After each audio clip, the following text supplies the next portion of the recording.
Welcome, everyone. My name is Diana Robinson. I'm the lead for the UAS-CTI program. Before we get started, just want to let you know that we're recording today's session for future use, and we will end the recording before the social hour begins. Be sure to mute your mics and turn off your video. Thank you so much for joining us today, and congratulations on meeting requirements for becoming a participant in the Unmanned Aircraft Systems Collegiate Training Initiative. We appreciate the time each of you took to complete document requests and getting signatures for MOUs. The schools with completely signed MOUs should have received the final MOU and certificates. And we've really been anxiously awaiting today and preparing for this day, and believe you will enjoy today's presentations. So many of you have met or received messages from myself and Alina George. She is a co-administrator of the program and has been incredible to work with throughout this process. We have both said often that we are looking forward to this program and getting to know each of you. Alina is going to be our Master of Ceremonies today, and I will return later in the presentation. Alina will be introducing Joe Mora. He is the Director of the Safety and Integration Office for UAS. Take it away, Alina. This division, the division that we are all a part of, is an enterprise-wide conduit for UAS initiatives and serves as a liaison and facilitator for safety operational standards and special programs, including security initiatives between responsible organizations, both within the FAA and to external stakeholders. Prior to working at the FAA, he owned and managed a flight, training, and other small businesses for over 10 years. Joe is a flight instructor and maintains his airline transport pilot certificate. Take it away, Joe. Well, thanks, Diana, and thanks, Alina. And yeah, I really want to thank especially all the colleges and universities that have participated here and that are it's growing.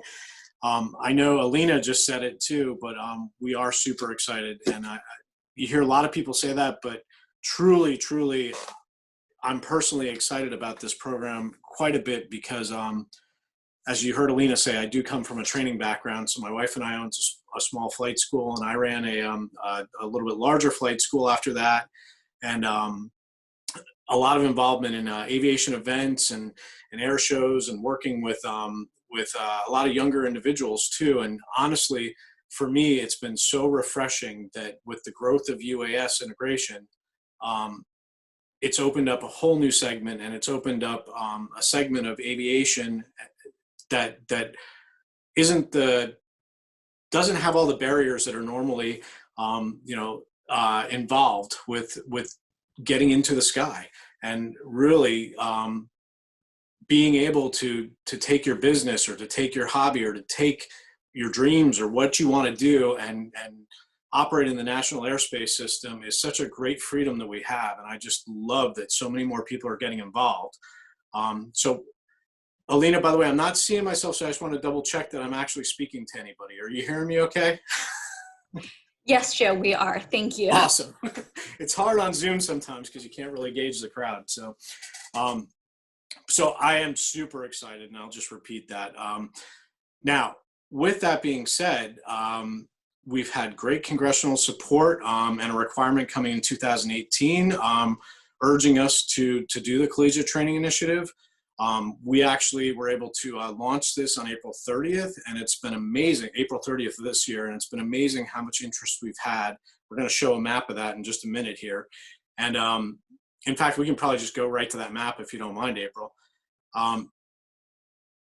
But really what this is hopefully going to do is ensure that we have that pipeline of qualified individuals, all of you represented out there, that will be feeding the whole aviation business, the whole aviation industry, and safety in general. So we want that.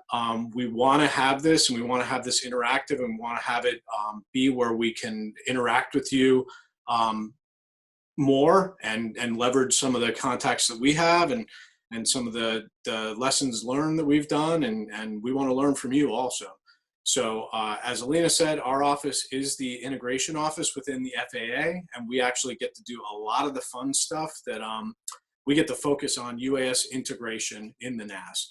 So while parts of things are owned all throughout the FAA, whether it be aircraft certification or flight standards for a lot of the rules and policy, or air traffic for management of the airspace and implementation of things, we get to work amongst all of those, and we work that through policy or through rules or through programs and partnerships like the Presidential Integration Pilot Program, or partnerships for safety, or the test sites, and ultimately our support center, which many of the same group here works that every day.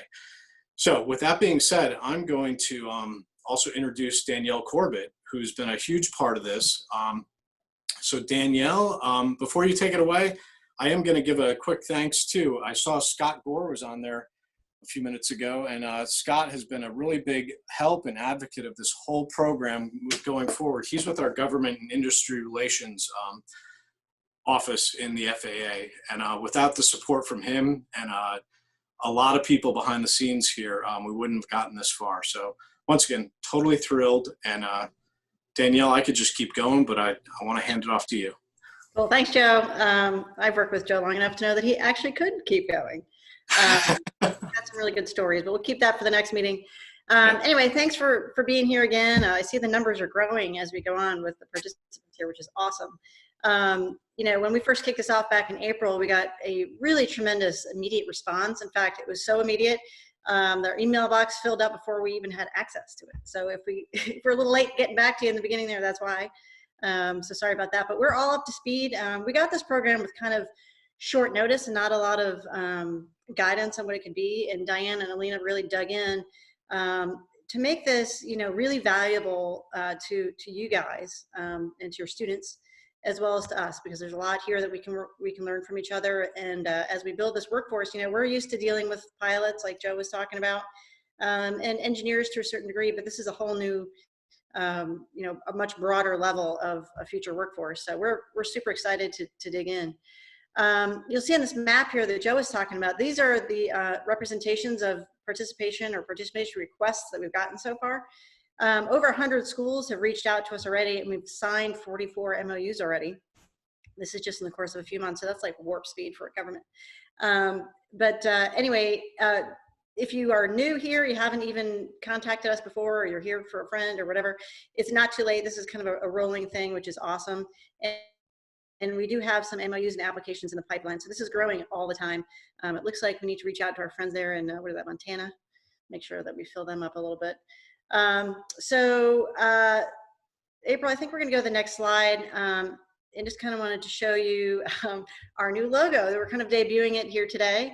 There it is. We're also working on a certificate for those of you who've already signed MOUs with us and are officially in the program, so that you have something to hang on the wall next to all your other certificates. And we're super excited about that. So we're investing the time to make this a real brand and a real valuable program. So I can't thank the team enough. But it's not just Diane and Alina who, I mean, they're right on top of it, but we've got April Stone here. She's running the program. These guys have put together a whole steering committee internally so that we can kind of think through some of the things about how this program is going to form and what services and support we can provide for you. We've got a ton of other UAS professionals in the background here to help support you as we go along, as we build the program and as we provide guidance to you guys. So I've talked more than enough. I'm going to give it over to Alina, and thank you for joining us.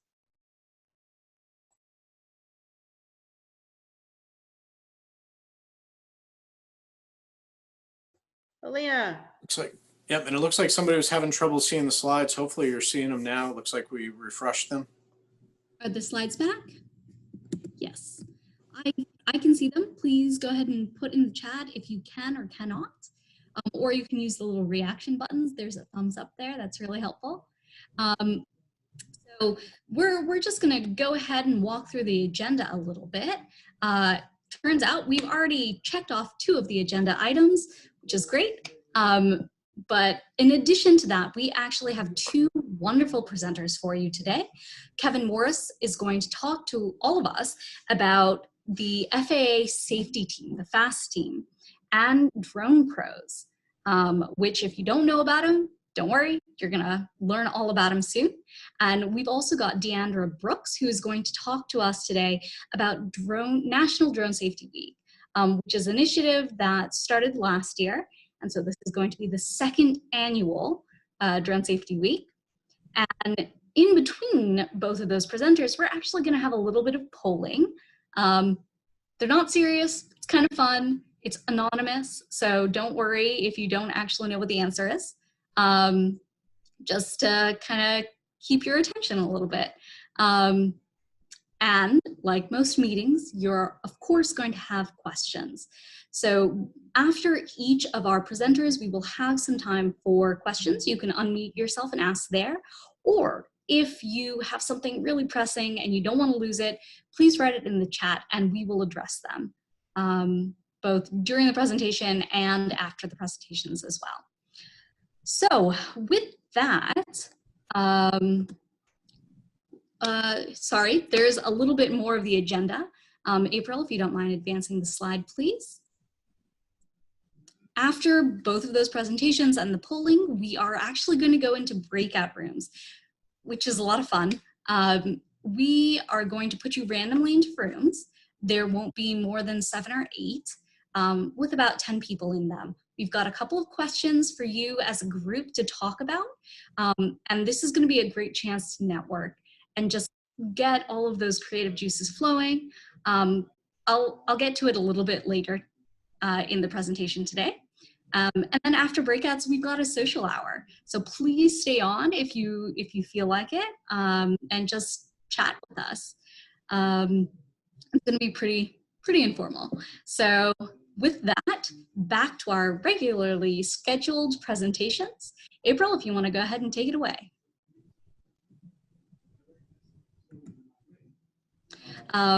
So our first presenter today is going to be Kevin Morris. As I mentioned, he is an aviation safety inspector in the Flight Standards Division with the FAA. He has worked for the FAA for 13 years, and during that time, he has been in charge of pilot certification, oversight, enforcement, and aircraft accident investigation. He now primarily works with UAS, so Unmanned Aircraft Systems, and has spent the last 5 years developing UAS policy, guidance, and regulations for commercial, recreational, and educational UAS operators. Kevin holds an airline transport pilot certificate and a remote pilot certificate and is a certified flight instructor. He has a bachelor's degree in aviation from St. Cloud State University. In his free time, this is always the fun part, in his free time, Kevin coaches youth hockey and officiates the National Collegiate Athletic Association and high school lacrosse. All right, Kevin, it's all yours.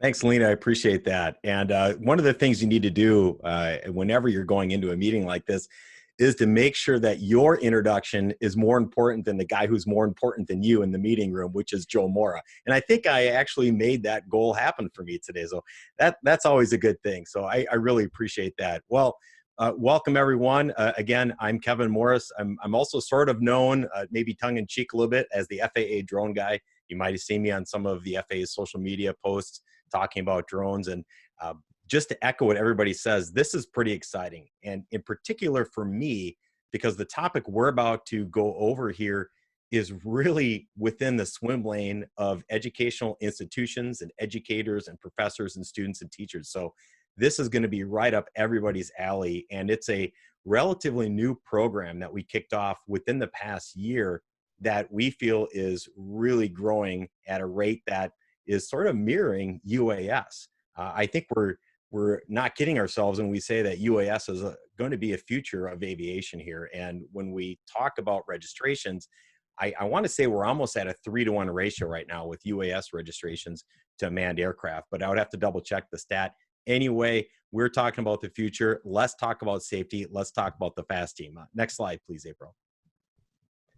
So when we start talking about the FAST team, I want to get into just a little bit of the background. So the FAST team as a program isn't really new. It's been around since 1970. And way back then, it was known as the General Aviation Accident Prevention Program. Whether they needed the name change or we didn't like the acronym GAP, we changed it in 2006 to the FAA Safety Team, or FAST team. And that's the way it's been ever since. So the FAA Safety Team, or FAST team, is really designed to encourage this continual growth of a positive safety culture. And we've been working on positive safety culture in manned aviation for a very long time, really since the Wright brothers took flight, or maybe even before that in the balloon era, trying to figure out how can we make something that's a little bit dangerous more safe. And so we work on this continually. Next slide, please. We also have kind of an overall mission of the FAST team, and that is to make sure that our safety record remains very, very low in terms of accident rate. We want a very low accident rate. We want this now for both manned and unmanned aircraft. We want to keep the safety record in a very good place. This requires work. It doesn't just happen on its own. So this is done through outreach and training, education, and partnerships. And if those 4 bullet points don't capture exactly what the CTI program is, I don't know. And that's why I'm kind of excited about this. Next slide, please. So let's get into this. Like, who are we really talking about? Well, like, who is the FAST team? It's not a bunch of people in dark rooms chained to a desk. Well, that's the FAA people, certainly, but really the FAST team is you folks. This FAST team works, succeeds, and is based on working with industry, working with people like you. Now, traditionally, before UAS really started to kick off here, that involved manned aviation. So it's general aviation or air carriers, corporate and business aviation. Like, for example, Joe Mora ran that flight school for a while. We work with flight schools, mechanic schools, fixed base operators, which are kind of like your local airport company that handles hangars and things like that. And that's really been the traditional outreach for a long time for the FAST team. Next slide, please. What we're getting into now is the unmanned side of things, and really looking towards the future of not only aviation, but certainly for the FAST team. And when we talk about unmanned, we're talking about the spectrum of UAS operations. We're not targeting just Part 107 operations or just educational institutions or maybe just the wreck flyers or public safety or public aircraft. It's everybody involved. Everybody's sharing this national airspace system as a shared resource. We need to make sure that we're involving everybody in this safety culture. Next slide. By the way, you get to hear me say next slide roughly 20 more times, so you might want to get used to that. So before we get into drone pros, let's talk about safety representatives, because that's really what we're getting into. The FAST team has volunteer members, and they can really reach 3 different levels within the program. We have service providers, which offer facilities like classrooms, auditoriums, or maybe some equipment. And then we have our bulk of the FAST team outreach program, which are our safety representatives. And these folks are the volunteers from industry that dedicate their time and have a passion for aviation safety. And like I was pointing out before, they come from a variety of backgrounds. We're not targeting just one particular group. We're not targeting just one particular segment. We need that variety, because when we get into unmanned aircraft, there is an extremely wide variety of operational uses. And we want to capture that knowledge base that's out there. So what we really do is we depend on our safety reps to engage the community. They sort of support our aviation safety mission in the FAA, but they're not designated by the FAA to act on behalf of us. You're not an FAA employee. You don't have the ability to certificate an airman or conduct an investigation or things like that. But we rely heavily on you to establish communication lines to industry folks. Next slide. So when we talk about the role of safety representatives, we're talking about them providing the community with what you see there on the screen. We want them to advise their community council. For example, the gentleman you see in that picture there is Vic Moss, and Vic Moss is out of the Colorado area. He's been flying under Part 107, has a business that uses UAS all the time. He's also one of our drone pros, which we're going to talk about here in a little bit. But Vic is engaged with his local community, talking to them and educating them on UAS. And that involves city council members, police officers. It involves local flying clubs. He uses his technical knowledge, his aviation experience to reach out to these individuals. Because as I mentioned before, drone pros, which are our safety representatives, are a critical link between the FAA and the community. Because community members will have conversations with you because they know you're not the FAA, that they wouldn't have with me wearing my FAA shirt. And if you're wondering, yes, this is the only shirt I own in my entire wardrobe. I always seem to be wearing it. But they'll talk to you far before they'll talk to us. And so you'll be kind of keeping your finger on the pulse of your local community and helping them out. Now, this isn't a tattletale position. We're not expecting you to listen and find out stuff and run back and tell us.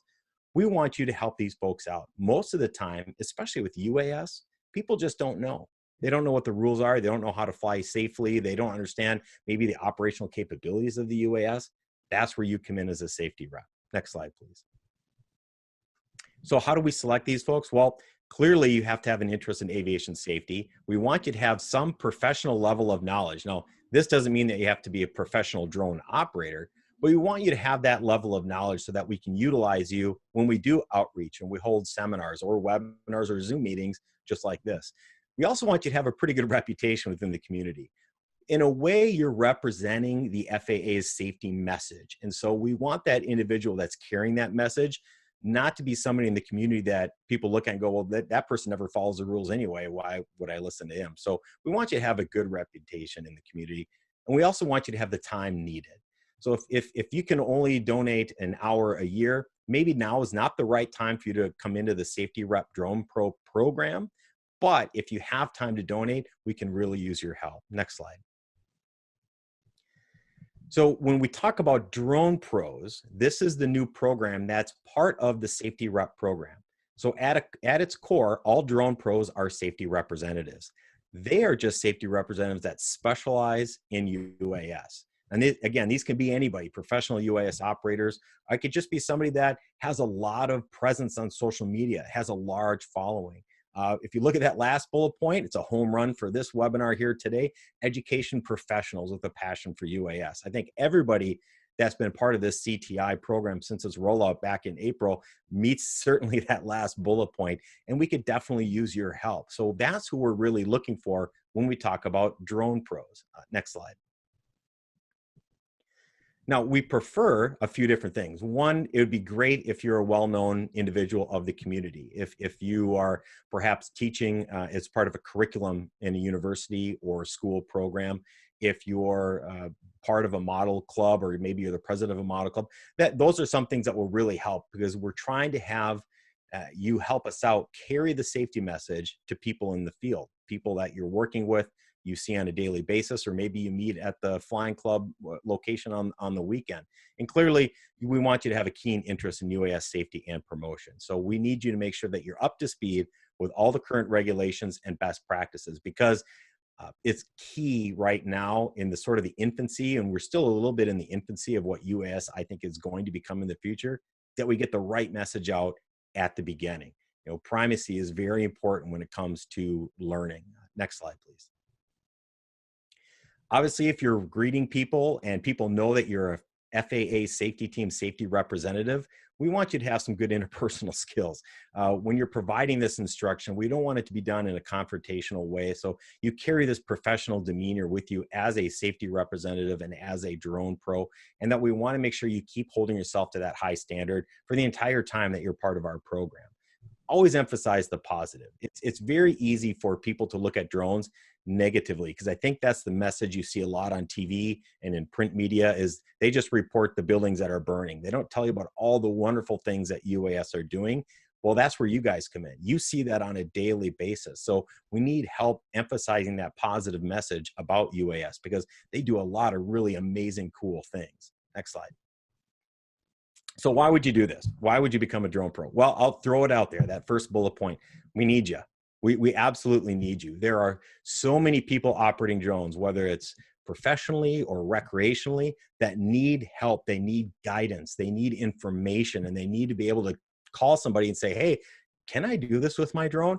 We really need your help. So the industry also needs you, because this is still a little bit in its infancy, we have the ability to shape and grow this industry together. This partnership between the FAA and you folks in industry, we have a very unique position. We're kind of around at the right time to formulate how this whole thing is going to work, how the safety is going to be incorporated, how the rules can be rolled out. We're all in this together. So at the very end of the day, if we do all of our jobs right and we get that safety message and we emphasize the positive, this will grow the industry.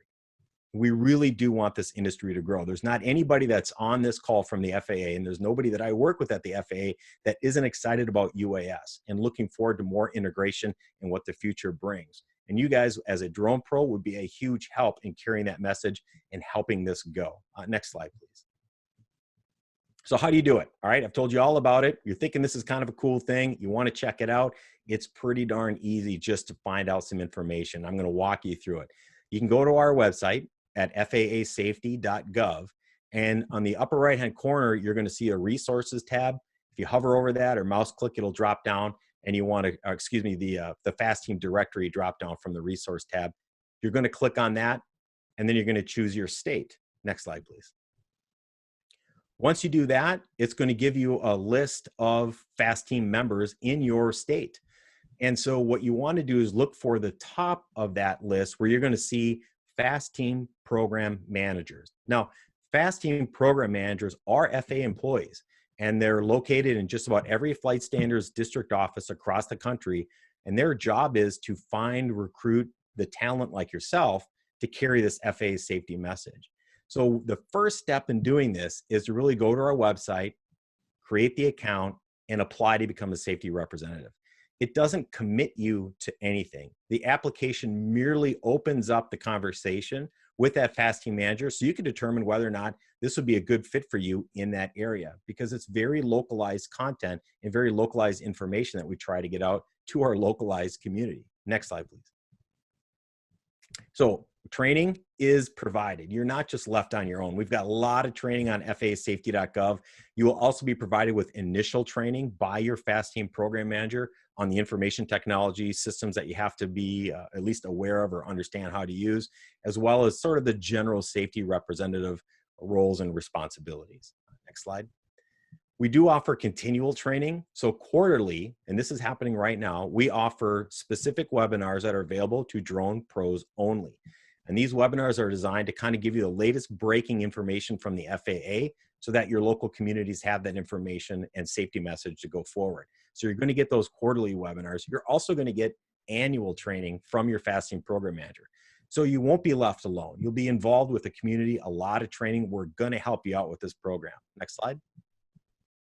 So I just mentioned you're not on your own. This slide proves it, right? You are not on your own. We have support available for you. We've got roughly 117 Fast Team program managers across the United States. We have about 2,700 safety reps, of which only 150 are drone pros. So you can see if you want to get involved with this drone pro program, you will be sort of involved with a very select group of people. And we need more of you, obviously. So you do have a support structure. You're not on your own. You can ask questions. People have done it before. They can help you out. You're also going to have access to a lot of tools that you might need. Materials to hand out, guidance, stickers, magnets, posters, equipment. If you're doing a presentation and you need a projector or you need a sound system, you'll have access to that equipment as a drone pro. It will be provided to you by your Fast Team program manager. Next slide, please. So, okay, so now what, right? So you've gone through the process, you've become a Fast Team program manager. Well, now what do you do? Well, or excuse me, a safety representative. Well, what do you work with your Fast Team program manager, because you need to tell, and we need to hear from you what information your community needs. What could they benefit from? What's going on out there? What are you hearing? What are you seeing? Where do you think the problem areas are? Where do you think the safety message needs to be carried? I mean, this is really your program that you can run with our support in carrying this safety message. So take a look at what operations are common in your area. Do you have a lot of real estate work going on, police work, infrastructure inspection? That's another big category. Is there a lot of recreational flying? Do you have a lot of people out flying drones for fun? They need this information. They don't know what they don't know. And so you can provide them with this additional data and really help them out. Next slide, please. So as I pointed out, just about everybody needs some education on UAS flying. And this includes law enforcement. A lot of law enforcement agencies are getting into drones. And we have tools and resources that you can help use to get these people the information. Groups like AUS or our UAS Integration Office, Joe Mora and those folks do a lot of work with public safety, and they can get you some information if you're having police officers ask you certain questions. You can stop by model aircraft or hobby shops, online social media. All this is really good stuff to be this ambassador of safety as a drone pro. Next slide, please. So here's some links I just threw up there. This is getting near the end of my presentation. I've talked about a couple of these different websites. Our FAA safety.gov website is available for you to use. We also have our FAA UAS website, which has a lot of good information. Most current information is usually posted to that website within days of it going live. And there's also the Drone Zone website. Our Drone Zone website is where you would register a drone. It's got a lot of information on there as well. So if you're not familiar with those three websites, I would get familiar with them pretty quickly because there's a lot of good information on that. Next slide. And of course, you can always follow us on social media. So we have a lot of activity on social media because typically the UAS demographic really uses social media as their primary means of communication. So we have Twitter accounts, we have Instagram, Facebook, we have YouTube channels, all that has some really good information. So at the very least, I would recommend following us on Twitter with the FAA Drone Zone handle or through Facebook with the same handle, because that's where you're going to get a lot of that good information. And I think, Alina, I think that is my last slide. April, if you go on to the next slide, there you go. Fly safe, everyone. Thanks for listening to me. I really hope to see some of your applications come in for drone pros because we could really use your help. So thanks again. Thanks, Kevin. This is Danielle. I was just going to hop back on. That was a great presentation. I know I learned a lot about the drone pros. I also kind of wanted to put a little context on that. You know, you guys would make great drone pros, obviously. You guys are educators and know a lot about the industry. But if you're just starting a program or there's an element of your program, like for example, the flying part, like let's say you focus more on engineering and you'd like to get a little more insight into what's going on a different aspect of UAS, you can contact a local drone pro in your area and have them come talk to your students, maybe give them a little, you know, training on a particular topic, or just start that kind of community nexus going. So you don't have to be a drone pro. You can maybe have encouraged some of your students to become drone pros. It's really all about building that community and sharing information, no matter what side of the coin you're on. So thank you, Kevin. That was awesome. All right. And with that, are there any questions for Kevin? Like I said, you can type them into the chat, or if you want to just unmute and ask them out loud, that's fine too. There was a lot of really good information. I know that we have at least one drone pro with us today who is also part of the CTI. That's pretty exciting. We'll not call them out if they don't want to be.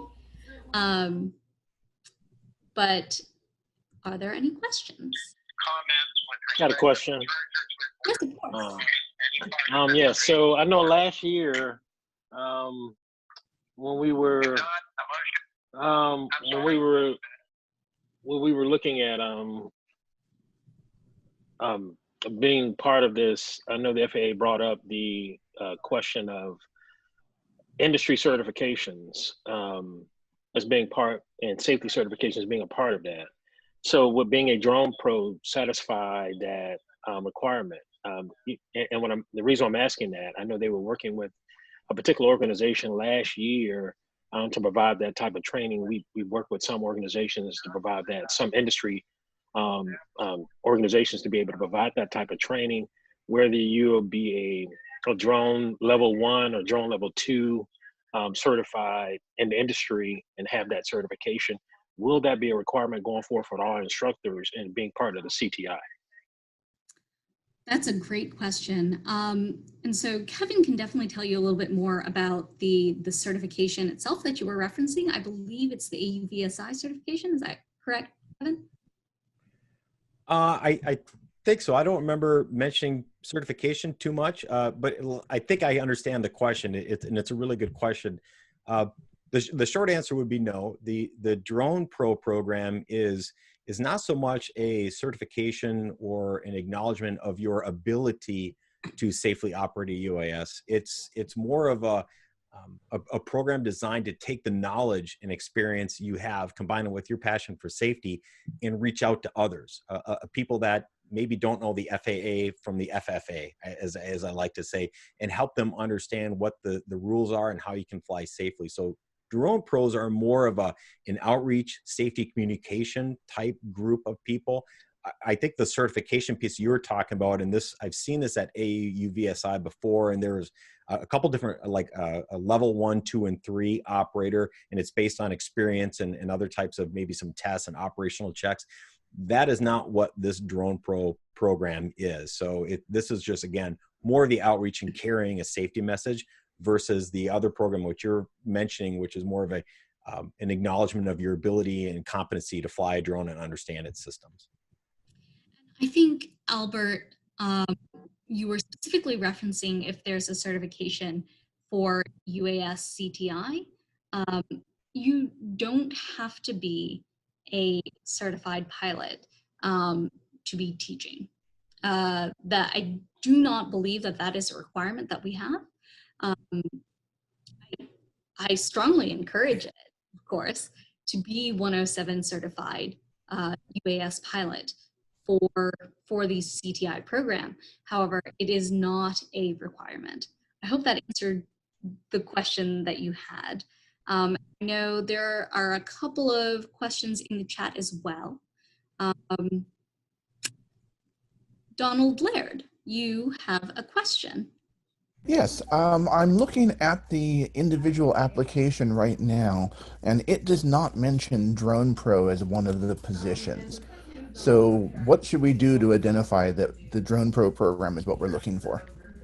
So, Donald, it's a great point, and it's something that we're trying to get the website updated on. But a little bit of background, maybe in the too much information category, but we're in the process of revising that entire website and sort of bringing it from the 1990s shotgun icon type display into a little bit more of the 2020 type infographic and human experience with web pages.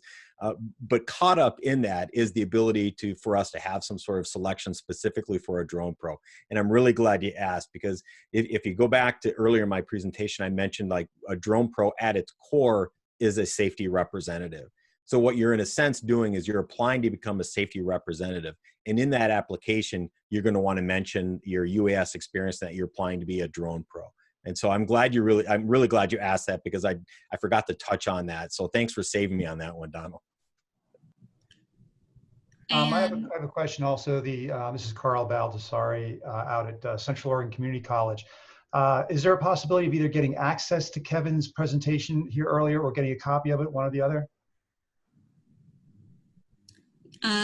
Yes, I believe so, Kevin, if that's okay with you. Yes, absolutely. Yep. I'm more than happy to share this presentation and get the information out there. Again, we're really looking for more Drone Pros, and the variety of experience, and where everybody on this call is so uniquely positioned in a type of education environment. It's just really a match made in heaven as far as I'm concerned with you folks and the Drone Pro program. Great. And I know that there are a number of people on here who were not on the original invitation. So if you want to put your email address in the chat at any point, we are going to save the chat and we can get the presentation out to you. All right. If there are any other questions, no other questions, then we will move forward. April, if you please. So what's going to happen next is we're actually going to have a couple of poll questions just to see how much you know. Again, this is completely anonymous, so it does not, nobody knows who's answering these questions. There will be a percentage of answers at the end, but no names or anything. Even we can't see who answers those. So if we could, April, pass it along to Diana for those questions. Yes, and just to further state what Alina did and Danielle earlier, there are all the questions. We want everybody to participate, even if you don't know the answer. You know, select the best one that you think answers. We really wanted to just kind of have that, you know, break up between the presentations. And this is the first time for me using the polling, so we're going to see how it works. So April, if you'll stop sharing the screen, actually this may come up. Let's give it a try. Can you see that? No. All right, then we're going to relaunch polling. There it is. All right, I'll give you all a, you know, minute or two. Well, of course, everybody's going to get this question right because they listened intently in my presentation.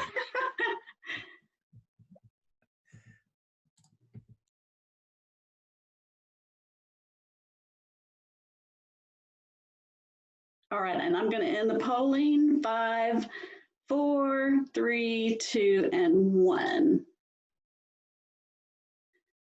So you do not have to be Part 107 certified, and that is a requirement within the CTI.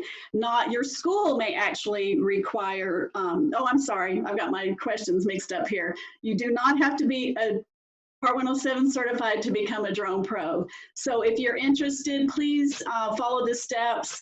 But like Danielle said earlier, some of you may be new programs, and as time goes on, you may have an opportunity later, but you may want to wait. But we really do want to grow the Drone Pro program. Recently, I had a high school teacher ask about having, it was 7 or 8 high school students wanted to get their Part 107, and I could not find a drone pro. It was like 3-hour distance. Of course, in our virtual world, it's okay, but it's really nice when you can meet others, and so we want to grow that program. And let me go to the next one.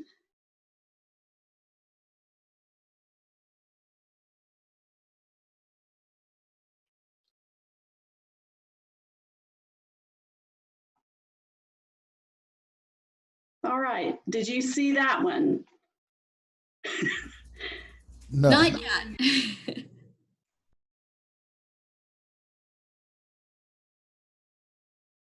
Now? Now we see it, yes. My screen looks a little different. You just bought a new drone and are excited to use it. What step should you take first?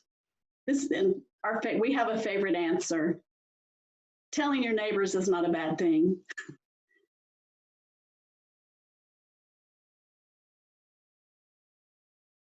All right. And 5, 4, 3, 2, and 1. See the results? Yes, good.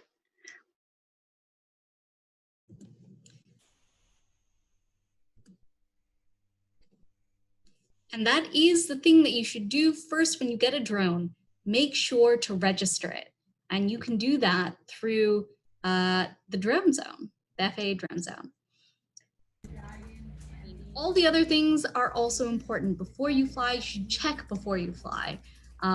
If you're going to be flying around in your backyard, it's probably common courtesy to just let your neighbors know. You're not spying on them. You're just flying. First and foremost, register your drone. Can I add this? Under Part 107, you do not need to register your drone if it weighs 0.55 pounds or less. That's always a tricky one. Is it less? Is it more? This is like the 300 or 400 level college course question right here. Yeah, Kevin, this is a tough one, but Did I come up with this one? That's a terrible question. Well, it's not terrible. It's one of those that, like I said, we all get confused if it's the less, that amount, or greater. So always good to keep us on our toes. So 5, 4, 3, 2, and 1. And Kevin, I'll let you answer. All right, I'll give the easy answer. Under Part 107, all drones must be registered. The weight and non-registration requirement only exists under Section 44809, which is the recreational flyer rule. So if you're flying under Part 107, all drones, regardless of weight, must be registered. And now you can share my email so I can get the hate mail from everybody. Is that correct, Diana? Yeah, we're not going to do that. Ed, did your students get it correct? They were, oh, the students. So Fred in the chat said that he asked his students yesterday the same question, and I'm just curious if they got it right or not. To fly a UAS in a controlled airspace, you must notify the local tower of your intent, obtain an airspace waiver, remain below 400 feet above ground level, or obtain an airspace authorization. This one's looking good, by the way. 5, 4, 3, 2, and 1. That's correct. Obtain that airspace authorization.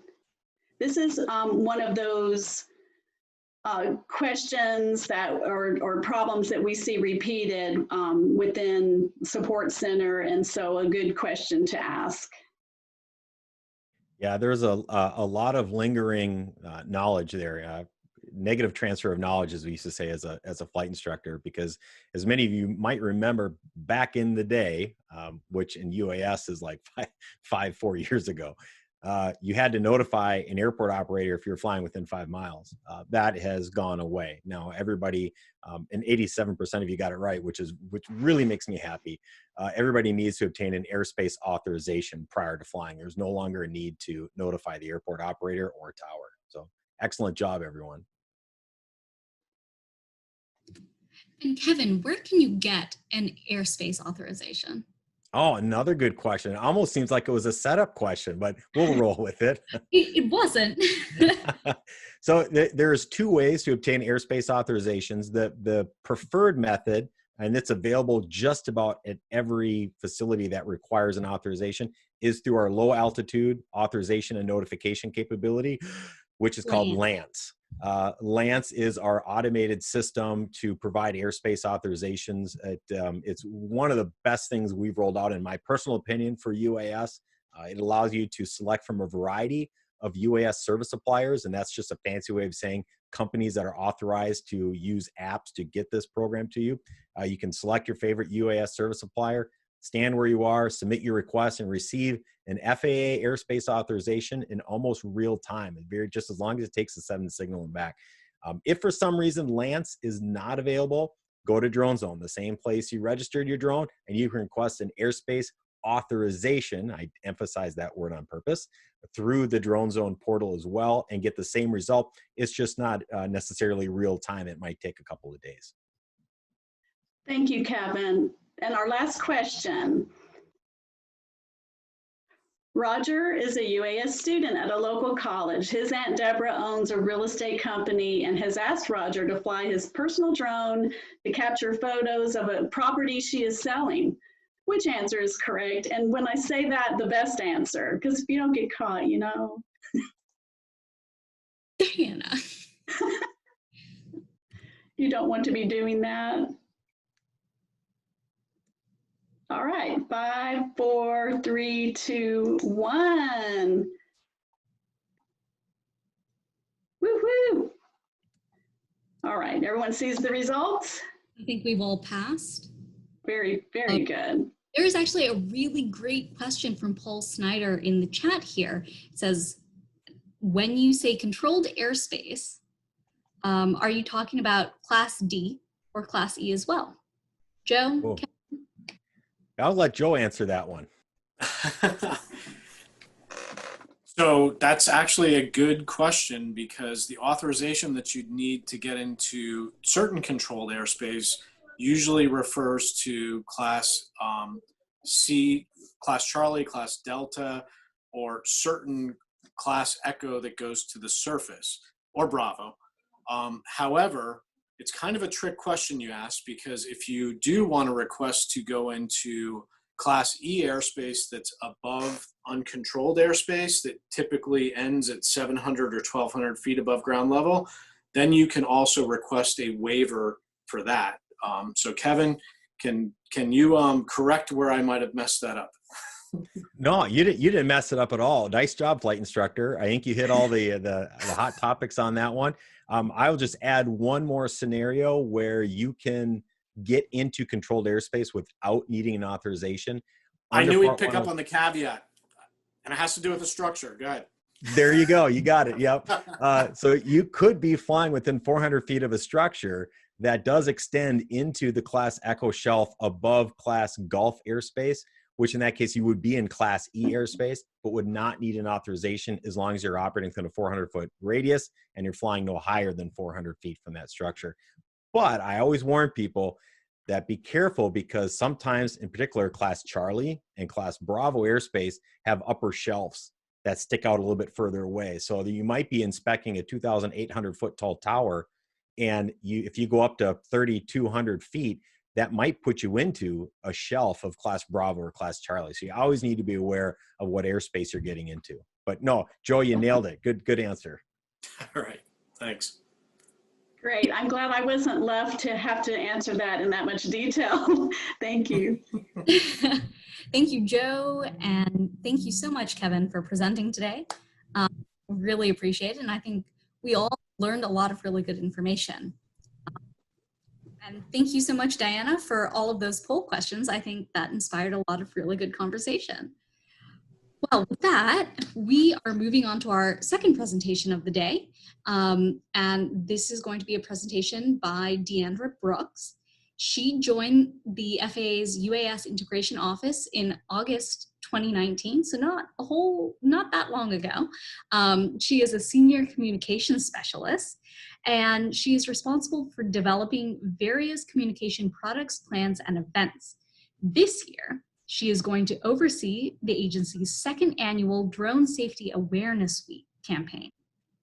While she's a little bit new to drones, she has focused on aviation policy for nearly 2 decades. So Deandra knows her stuff. A graduate of American University, Deandra holds degrees in international relations and economics. When she isn't working, again, this is the fun part here. When she isn't working, Brooks enjoys teaching Zumba fitness classes and traveling with her husband and spoiling her 9-year-old nephew. So if you want to go ahead, and Deandra, take it away. Thank you, Alina. When I agreed to do this, Diana didn't tell me I was going to follow the drone guy, so I'm a little nervous. Bear with me. We're going to talk about our National Drone Safety Awareness Week campaign. Next slide.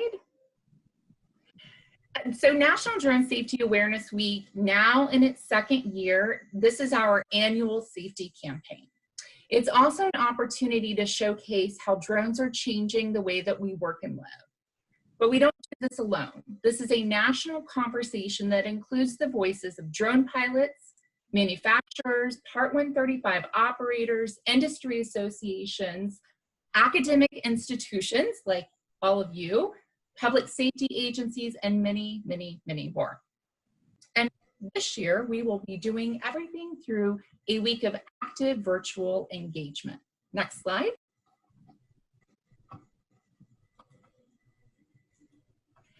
So we're the FAA, and we never stop thinking about safety. And this is critically important with new entrants like drone pilots, because many of the people who are using drones, they don't think of themselves as pilots. So this is not a community that is going to think to reach out and call a flight standards district office. They're not thinking, oh, I need to find a drone pro from the FAA when they have questions. So we have to work a little harder to spread our safety culture. And we have to do it quickly, because the number of registered drones, Kevin, I have that statistic, it is now nearly 6 times the number of registered crewed aircraft, and it's continuing to grow. But most importantly, and if you'll click next, Society will not accept the benefits of this new technology if they don't see it as being safe. Next slide. So last year, I know some of you got to participate in our Drone Safety Awareness Week campaign. This year's going to be a little different. Now, last year was a huge success. We had 128 reported events in all 50 states, the District of Columbia, and Puerto Rico, and over 2 million social media impressions. And again, I know everyone's tired of hearing this, but 2020 is a little different. First of all, we will be encouraging virtual events instead of in-person events. And instead of devoting each day to an industry that is using drones, we decided it's time to focus on specific educational themes that target slightly different audiences, and it's very safety oriented.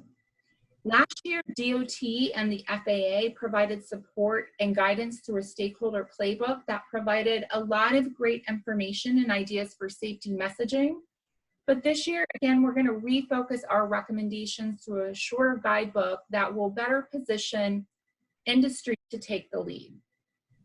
And if you had the opportunity to attend episode 1 of the UAS Symposium, you might have heard that UAS-CTI, the Unmanned Aircraft Safety Team, has already agreed to partner with us this year. So next slide. So I think of this year's campaign in 3 broad buckets. We have virtual events, and this can be anything from a webinar or a how-to session to a virtual STEM competition or a job fair. We want to be able to provide some downloadable, fun resources. We can't physically give things to people this year. Last year, we sent out a lot of Drone Safety Awareness Week stickers, but we can't really do that this year. So we're going to make things available for both our internal and external audiences available on our website. And our Office of Communications will be promoting National Drone Safety Awareness Week on social media, amplifying events that are hosted out in the community, and also helping us tell a lot of what we call the Drones for Good stories. Next slide. So I'm going to talk about the educational themes a little bit. Instead of highlighting the industries using drones, we want to engage pilots, potential pilots, and other stakeholders on specific drone safety topics. We're starting with the basics and moving into some more complicated subjects as the week progresses. And then the weekend is all about fun. So it starts with Monday, learn what do you need to know before you fly. And I saw it posted in the chat. So yes, when you open that drone, when it first comes out of the box, you need to register it and you need to read all the instructions that the manufacturer sends. So on Monday, we're going to be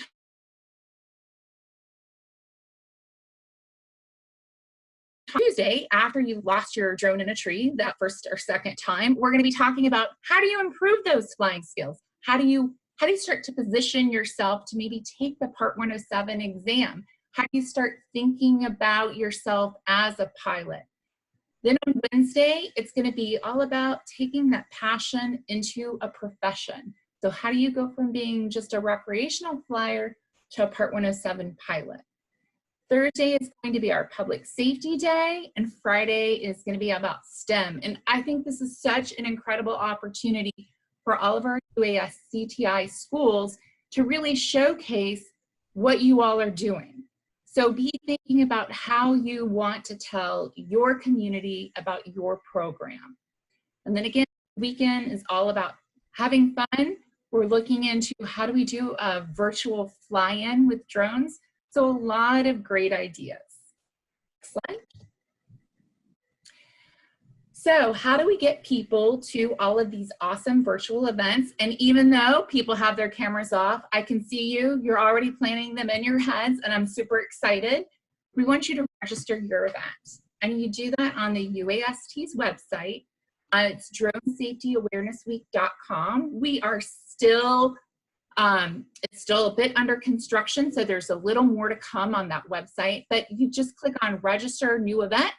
It will bring up a Google form and you fill out that information.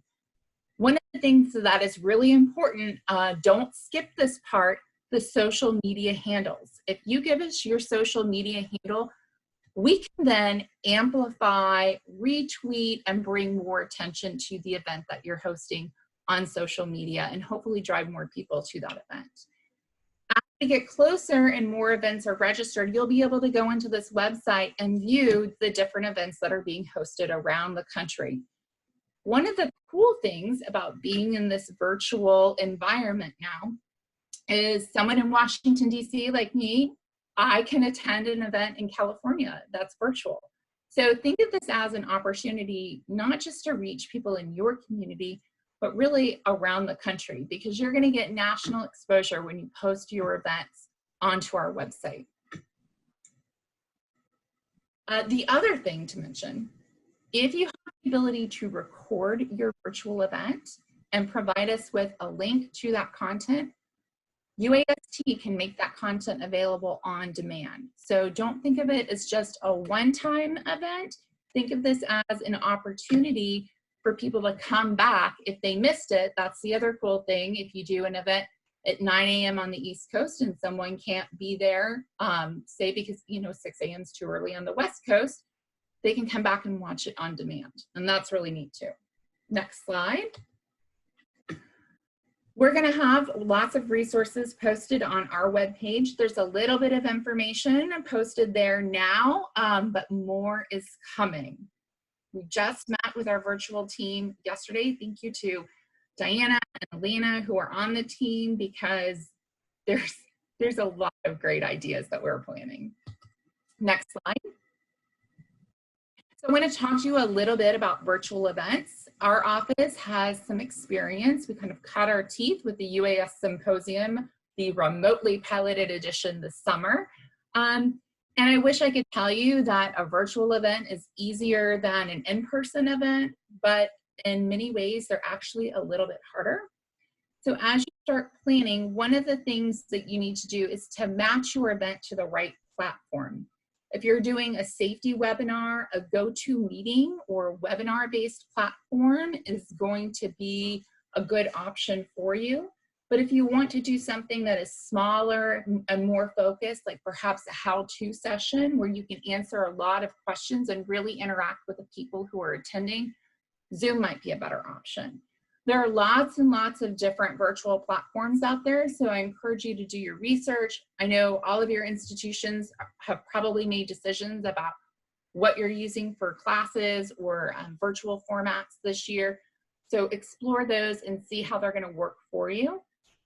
Something to keep in mind, the number of prospective attendees versus your platform's limits. If you're using a free version of Zoom, for example, there are limitations on how many people you can have attend that meeting and on how long your meeting will be. Think about if you're going to need to do an event registration and if that registration will be required or how people would register for your events. One reason why you may want to do a registration of some sort is, again, if we're going to be posting this and making it widely accessible and available to the public, that does have a tendency in some cases to invite party crashers who may have different goals than you do. Something else to think about is the capability of the platform that you're using. So as you can see with Zoom, we're using the polling capability to help keep your attention, to see who you're paying attention to. And then other platforms have different capabilities, whether it's a chat function or the host has the ability to mute people. So think about the capabilities that would best support your event. One of the other important things to consider is two-way engagement, because even though we're in this virtual world, we still want to connect with our audience and we still want to engage them. And then lastly, can you record that event? Can you make that content available on demand and expand your reach and your safety message? I know it's a lot to think about. We're happy to help answer any questions that you might have based on our experience. And then I'm sure the other great thing about you all being in the CTI program together is you all are great resources for one another. Next slide. I want to quickly introduce some of the people on my team. If you reach out and you have questions, you might get a response back from one of these individuals, We had 2 other people added to the team yesterday that you don't see listed here. But I'm super excited to have so many great people, not just in the UAS integration office, but across the agency. Scott Gore, who is on, he's going to be helping us as well. So it's a really exciting time for us in the UAS integration office. Next slide. And lastly, I want to hear your ideas. I mean, what kind of creative events are you thinking about planning? What kind of downloadable resources would you like to see us provide? How do you mark this week? And start thinking about, what are your drones for good stories? What stories can we help you tell? And with that, I will take any questions. Last slide. Thank you so much, Deandra. I'm excited about National Drone Safety Awareness Week this year. I was thrilled to be part of it last year and help build that up. It's going to be so good this year. And I really want to reiterate your point that even though things are virtual right now, you can reach a much wider audience because everything is virtual. So your example of, you know, having an event at 9 a.m. on the East Coast and the West Coast watching it later, I think that's great. And really, this is building a wonderful community. With that, are there any questions for Deandra? Again, you can type them into the chat. You can just unmute and ask. We are happy to answer any of those questions. And I see Diana is on as well. I did jump on, like Deandra mentioned, we're on the committee with her, and yesterday we had so many great ideas being tossed about, some maybe a little more difficult to achieve than others, but just be listening out for that. And actually what's coming up, we're going to talk a little bit about information sharing and the best platform for doing that.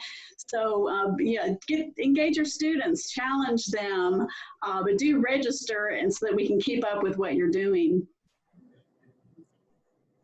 Yeah, especially for schools, there's so many. Oh, contact slide for Deandra, if you could, please. And we've got an interest in event suggestions. So anything like competitions or challenges for students or for the general public as well. I think those are both really great ways. Photo competitions. What else did we come up with yesterday? Obstacle course races. Don't tell them all the secrets yet. Don't tell them all the secrets yet. We got to make sure. But Deandra, I mean, what else can schools do? So what I'm interested in hearing about is I love hearing from students. I love hearing about their perspective. You know, why have they decided to be a part of your UAS program?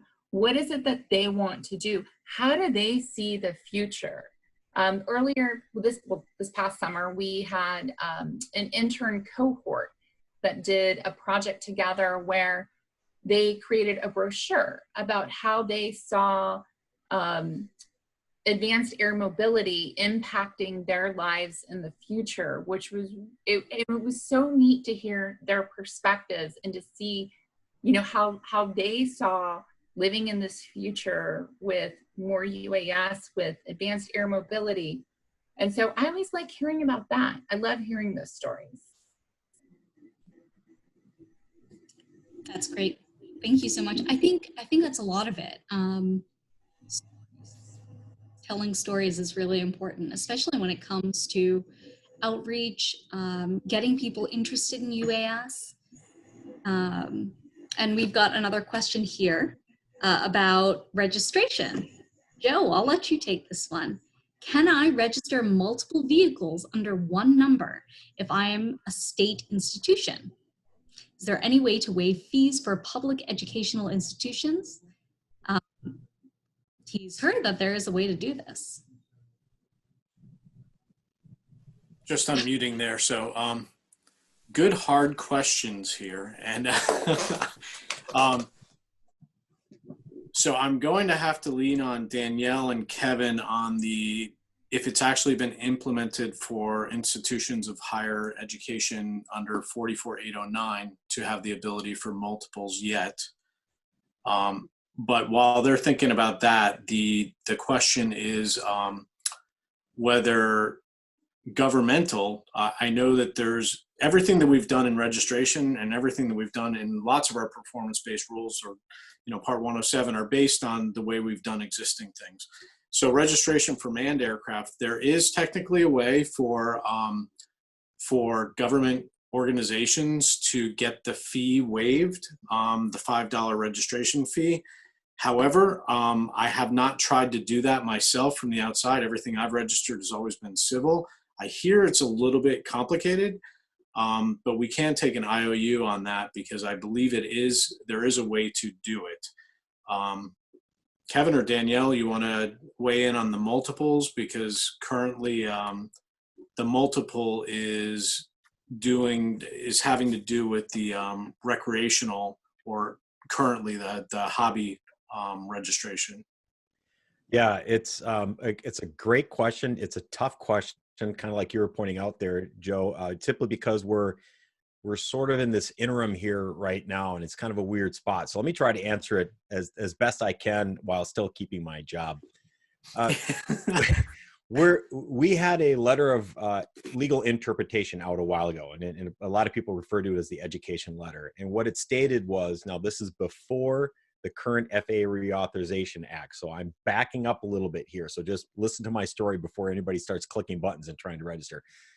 Back in that day, we had a requirement for teachers, professors to be 107 certificated, thus their drones would also have to be registered under 107.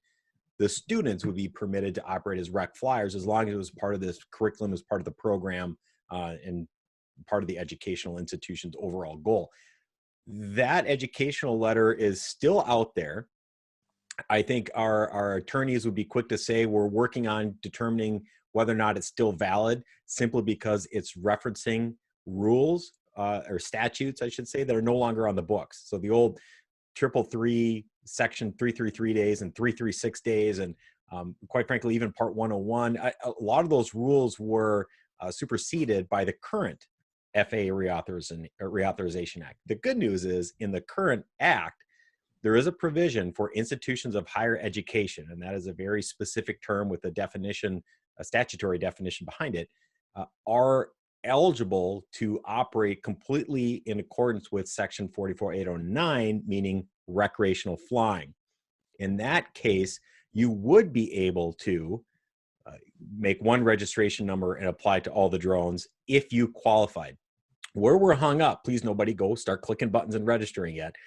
Where we're a little bit hung up is implementing the process for institutions of higher education to get into the recreational flyer bucket with community-based organization recognition as part of that. So I would say for now, you're probably best off just registering them under Part 107, because if you do register under 107, that UAS can be flown under Section 44809 as well. I know it's $5, and if you have 100 drones, that's kind of a big expense, but I think the most sound advice I can give you now is in the current state, and this is going to change, I just can't promise you a date, but in the current state, register under Part 107. That way you're covered, that way you're safe. If you've got a 500 or 1,000 drones at the university, you might just want to wait a little bit till we can get this updated guidance out to you and implement some of that institution of higher education permissions in the statute. Did I do a good job on that, Joe? Am I still employed? You did a fantastic job. And, it's interesting, too, because Kevin knows this world, as does our whole team, too. Anything that's related to reauthorization or statutory amendments like 44809 and any kind of rulemaking that goes around that, we need to be very careful on what we actually advise. So we have to stay within the boundaries of what exists today. And the only thing I'll add, Kevin, because you did a great job, is that to satisfy the registration requirement, you don't necessarily have to go to Part 48, the drone zone registration. You always have the ability to use Part 47, the paper process also. So there's two ways that you can register, but I would definitely back up Kevin's advice that if you ever intend to use that drone for any other operation besides recreational activity, it does behoove you to have it registered under Part 107, because you can use it for either activity that way. If you register only under hobby and recreation or recreational activities, then that is what you're limited to doing with that drone. So great answer, Kevin, and great questions coming in. We love this kind of stuff. Yeah, absolutely. And Joe, I'll just build a little bit. You mentioned the kind of the Part 47, the N number style registration. Originally, as you probably remember, we had everybody registering with N numbers. And then we quickly realized that we were going to run out of N numbers, and we wanted to save those for manned aircraft as well as large, over 55-pound UAS. So I would follow Joe's recommendation. Go ahead and register under Part 107. At least you're covered that way. You'll get an FA number to put on that drone. Because if you try to do it Part 48 and it's let's say it's a DJI Mavic, they may say, look, we need you to go register through Drone Zone because we need to save those numbers. And as long as I'm on my soapbox real quick with about registration stuff, be very careful where you're registering. There are a lot of websites out there that look really, really similar to an FAA website, and they will tell you they will save you all the paperwork, all the hassle. Just pay me $30, $50, or I've seen $100, and we'll take care of your drone registration for you. Look, Drone Zone, go to our website. Somebody will post it in the chat so you have the correct one. If you're paying any more than $5 for your drone registration, you've paid too much. It is not difficult. If you can fill out a form, if you can order something on Amazon, you can handle registering your drone with us. It's that easy. So I'll jump off my soapbox and hand it back over to Lena. Thank you. On that, I mean, if it doesn't end in .gov, don't trust it for registering your drones. Sorry, Kevin, there's another question about Part 107. Don't mind. Fire away. Are there any plans to update the SFAR on Part 107 currency requirements? You guys are asking me all sorts of questions that is going to make me dust off my resume here if I don't answer correctly. So we are looking at so in case you're wondering what we're talking about, there is a special federal aviation regulation we published that dealt with the worldwide health issue with COVID that allowed for certain things to be extended. We did grace periods for airman currency and recency and things like that. Part of that was those folks who couldn't get into knowledge testing centers to take their recurrent UAS knowledge test. We wanted to find a way to keep them flying. And we did that through that special federal aviation regulation. That was originally set for a 3-month window, meaning if you were going to expire between these 3 months, you could exercise the relief. We then extended that another 3 months. So we gave another 3-month window. If you qualified, you got a one-time additional 6 calendar months of recency of knowledge, and you could keep operating. We're looking at whether or not we want to extend that. So as of right now, I believe the drop dead date on that is September 30th, which is just in a few days. This year seems to be going by really quickly and slowly at the same time. But we don't have a decision on that yet. I would expect some information coming out prior to the 30th, whether or not Part 107 operators will be allowed to continue to use the relief in the SFAR. I know a lot of testing centers have opened back up.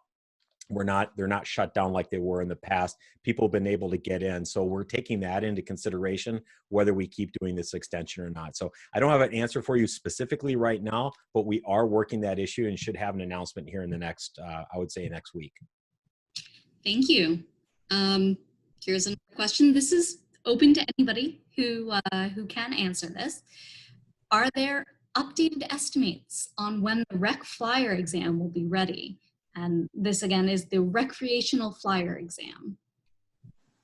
I guess I need to take that one, or Joe, do you want that one? I see, Joe, you're ready.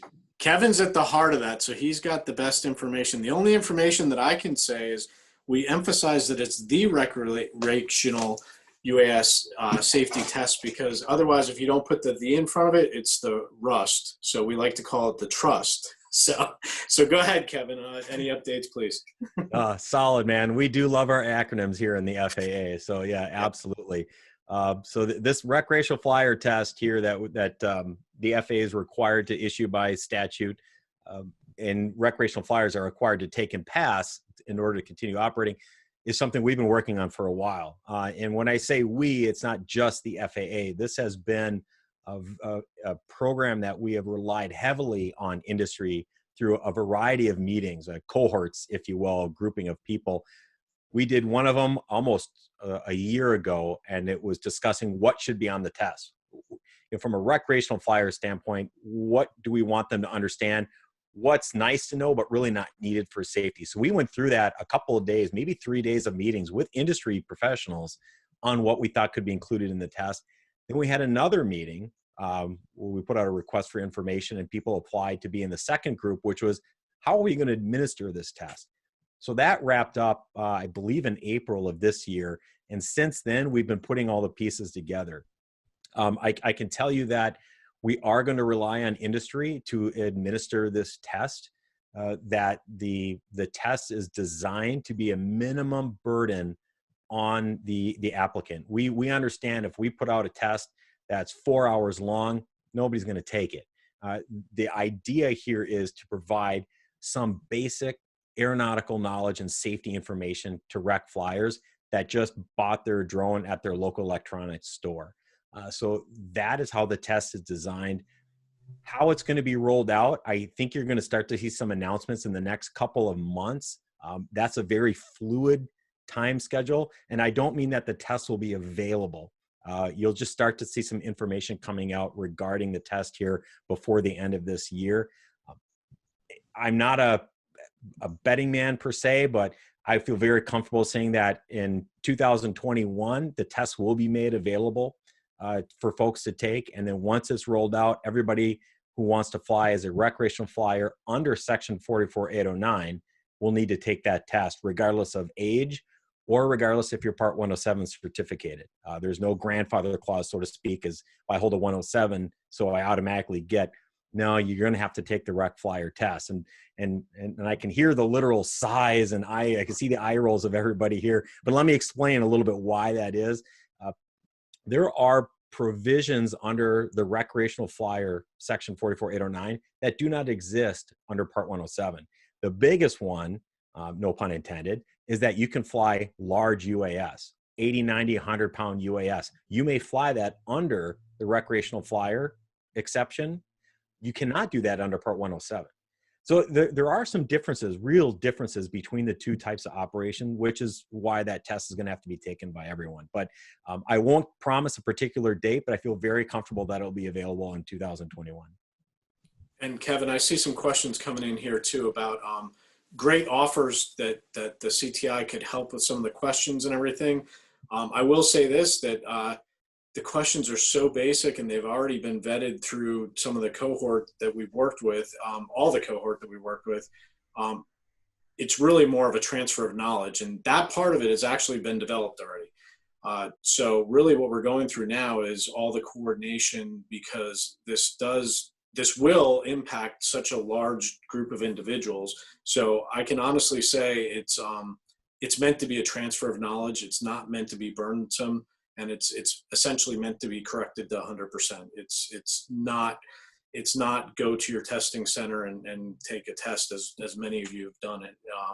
We're really leaning forward to make sure that it's accessible and that it's flexible to be taught through different curriculums and different platforms that industry wants to present. And we hope that once we get some more information out there, that a lot more of your institutions may jump on and be able to offer those platforms to further make that test available.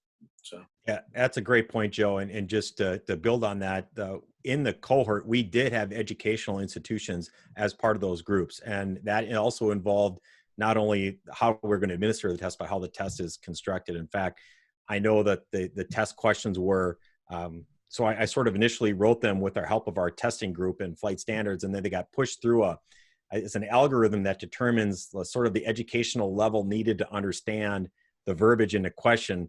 And it was just red flags everywhere. It was like, it required like a master's degree type education to understand what we were asking. So we really had to go back Joe, to your point again, and retool the questions to a very basic level, because as I mentioned, an 8-year-old kid who wants to go fly their drone is going to need to take this test, and we need to make it in a way that the 8-year-old can understand what we're asking. Maybe not some of the higher concepts of safety culture, but certainly whether or not they should or shouldn't fly on that particular day. So there's been a lot of work on it. It's ongoing, and it does encompass just about every moment of my waking day.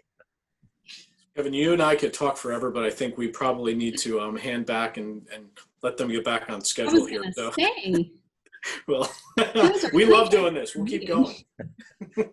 You were warned. You knew what you were getting into. I know, and I'm the one who gave you the questions. But this is a great conversation.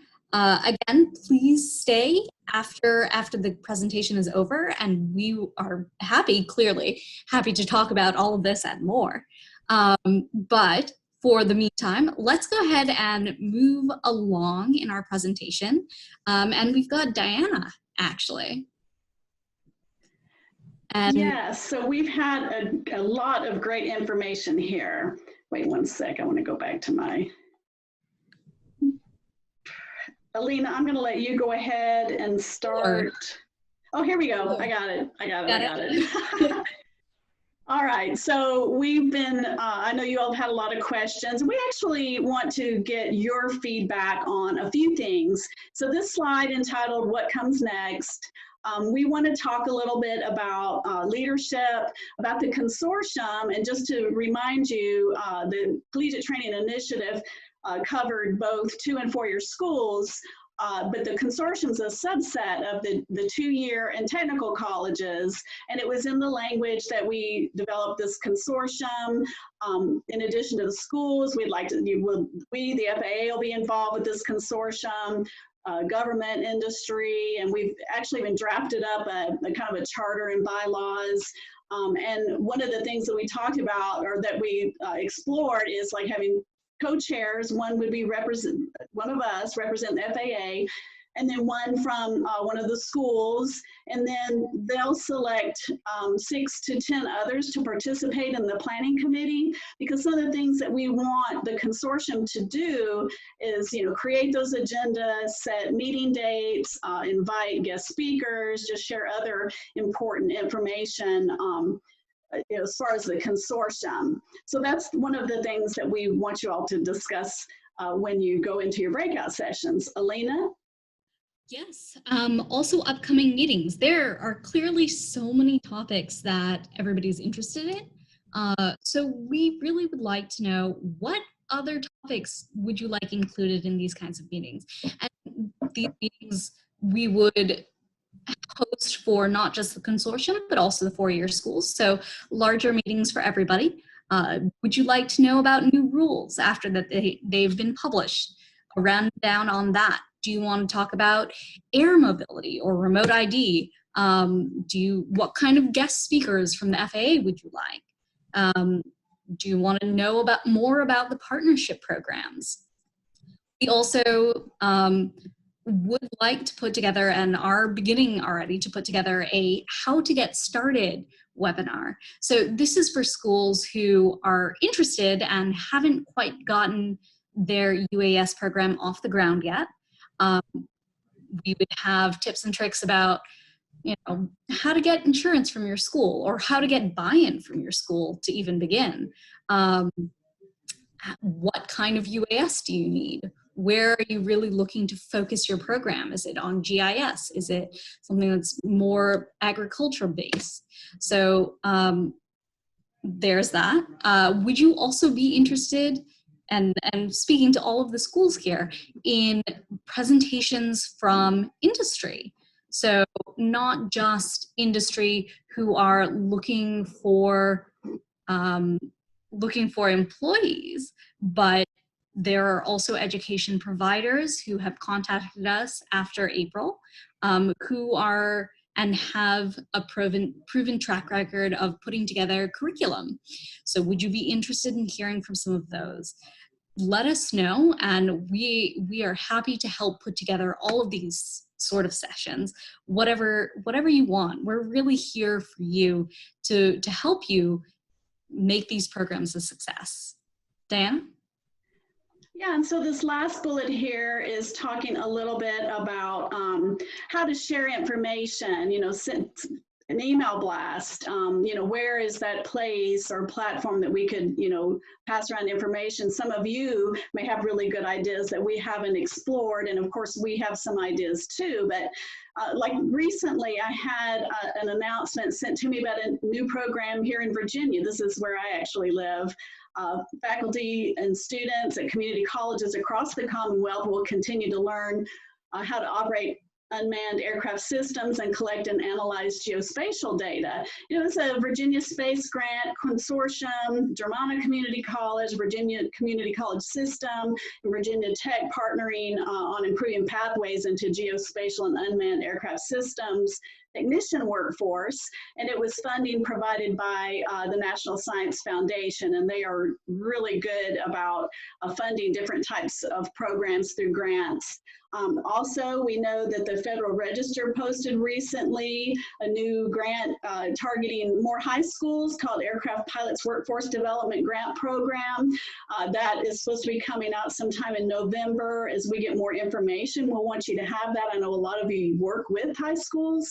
It'll be like a 60-day window to apply, and that would be on the grants.gov website, the Notice of Funding Opportunity. And then the last one that was recent coming in talked about, it was actually sent from one of our industry partners here at the FAA, the PSP program. And it was an internship, a UAS internship with Florida Power and Light. Will be next summer. So you could go to their website and actually find information about that. So those are just some things that we've had come through, and we want to let you know. And now that we've got this program built, email may be the best way to send it to you. But let's, when you break out into your rooms, kind of discuss and what's worked for you, and please share that with us. All right, next slide, please. So we are about to send you off into breakout sessions. So you're gonna be placed randomly into rooms. You may not know anybody in there, make friends. So we are gonna have you discuss the what's next topics. We're gonna go ahead and give them to each breakout room in the chat, as well as there's a little blue bit at the top that will show up. Designate a spokesperson from each of your groups, and that person will go ahead and present what you all have talked about at the end of it all. We're gonna give you 10 to 15 minutes. So we're gonna pop in, take a look, see how your conversations are going, and bring you back in about 15 minutes. And after that, we'll have a brief report from each group. All right, next slide, please. So here are your breakout sessions. Sorry, one moment. I'm just gonna go ahead and take these questions and put them into the chat right now so that you can see them when you get into your rooms. So if we can go ahead and split everybody up into rooms, we'll see you in about 15 minutes.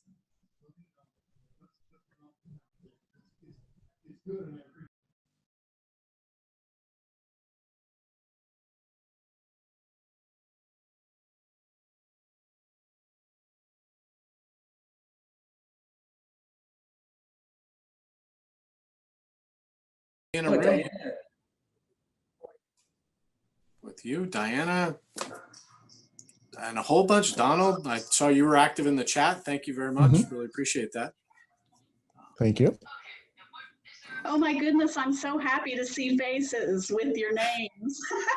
Because I've all through this process, Joe, we've had messages back and forth. We've had, what about this? How about that? So I am so happy that you all are here today. So let's look at those 3 questions. She's actually going to pop them in. And I'm not going to talk because I want to hear you all talk about it. So here was the first one. I'm going to go ahead and add it to our chat. We learned through this preparing for today what you can and can't do.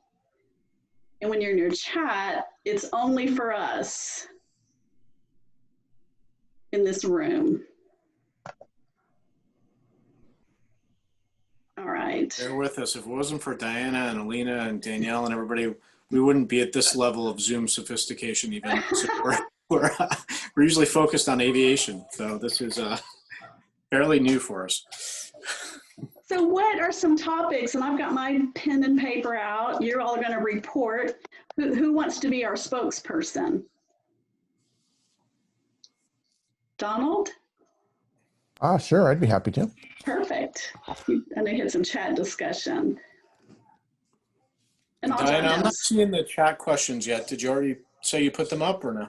Yeah, that's interesting. I'm only seeing the main chat. Same here. Do you see them? It should be just in our chat, not the main one, but just ours. No? I don't see a chat for just us, so. All right, Yeah. I'm gonna try it one more time. Okay. I see the questions in the main chat though. Well, this is what, like I said, we tried working out earlier. Okay, Yes. it's all melded into one window. Now I got it. Now I can see the three All right. questions you just put up. Yep. So what topics would you like to see covered by not just FAA, but maybe some of our industry partners too would come and tell us what they're doing? Yeah, we took a guess today that drone pros and National Drone Safety Awareness Week and some of those things would be good. But is there anything else specific that you'd like to learn about that you can think about? Anything? Well, I will tell you, for me, it's knowing what the new rules are, and especially if we can get any heads up on anything beforehand. That'll take all the fun out of it. Yeah, I know. Well, no, we can actually have structured conversations about within the limits of, you know, we talk. I'm not a lawyer, but ex parte communication. We can't express things about upcoming rules to any particular group that would give any advantage, even if they're educational institutions. Right. But we can go back to some of the basics, which even in flight instruction and everything, not many people usually go into, like how much information is in the preamble of a rule, or what the Administrative Procedures Act and why we can't talk about things between an notice of proposed rulemaking and a final rule. So that might help too, and it might give you some good things to educate your students too. So I like that one. So rules and rulemaking. Something that would help. Hmm? Something that would help us is having a little bit of more information on workforce development data. Because if I'm going to sell this to my leadership, they need to know. They're focused on how many people are going into the industry. What's the pipeline look like what's the pipeline look like for my students? That's a great one. Yeah, I like that. We can get some of that data. I don't know if it'll be like exact, but it could be close, because there are a lot of different ones that are actually tracking data and looking at that specifically. So I think that's a good one. Yeah, I was just talking with a colleague yesterday who was trying to get a program approved, and the problem is there is no job code for drone pilot. Drones are UAS drones are a tool used in so many areas, but they just could not easily identify the codes to use even. The codes so are not keeping help. up with the industry. Yeah. Codes aren't keeping up with the industry, and you mean what we're doing? Well, I mean, it's so new that, I mean, my administration says, oh, welders, yes. Okay, yeah. Diesel mechanics, yes. Drone, what is that? You know, and so they're having difficulty understanding what that pipeline looks like. Diana, what he's talking about there is the Bureau of Labor Statistics has job code Yeah. for various jobs. And so one of them is commercial pilot. Well, on the honest to God airplane side, we all know what that means. But if you're a Part 107, we talk about if you're doing commercial operations, you've got to be a Part 107. But I don't think anybody here is going to equate that to being a commercial pilot. Yet that's the only job listing Bureau of Labor Statistics has. And so when you go where are the jobs at, there aren't drone jobs listed there unless we're lumping them into commercial pilots. And that makes it difficult for two-year colleges to actually, have, programs because we say, where are the jobs at? Yeah. Absolutely. That is awesome information for us to know because this gives us something to look into also. Totally worthwhile on our side. In order for us to justify new programs or to go for funding, we often have to give job data, and the data is not updated or granular enough for us to be able to work with anything. Our best approach is just to shotgun everything from GIS to home inspection, but that it really is not doing justice to it. Yes, I agree. Completely. And so on the student side of things, okay, so that the administrators, they like that kind of data, and then be able to find go into the advising piece to it, to advise students and say, hey, these jobs are out there, to market to those students, those incoming students. So it's both ends of that spectrum that we have to address, I think. Marketing the program to administrators, but also marketing the program to upcoming and incoming students. Right. yes, Yes, that's something that. Go ahead, Zach.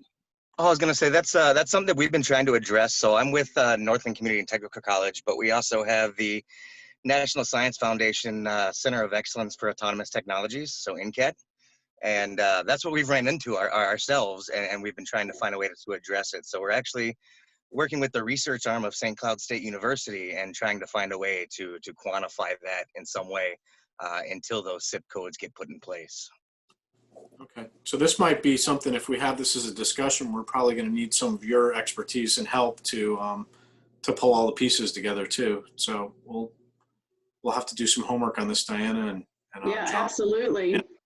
Yep, good. I think some of you knew I had come from local government, and we had the same challenges. We had to prove to the commission, to whoever, and data is everything. And we also, our big buzzwords are, what are those societal and economic impacts? And especially for your region, and looking at that, and again, having not only numbers of jobs, but then what's going on in your area where that type of operation could reduce, certain operational costs. For us, it was inspections. We know that it was reduced greatly.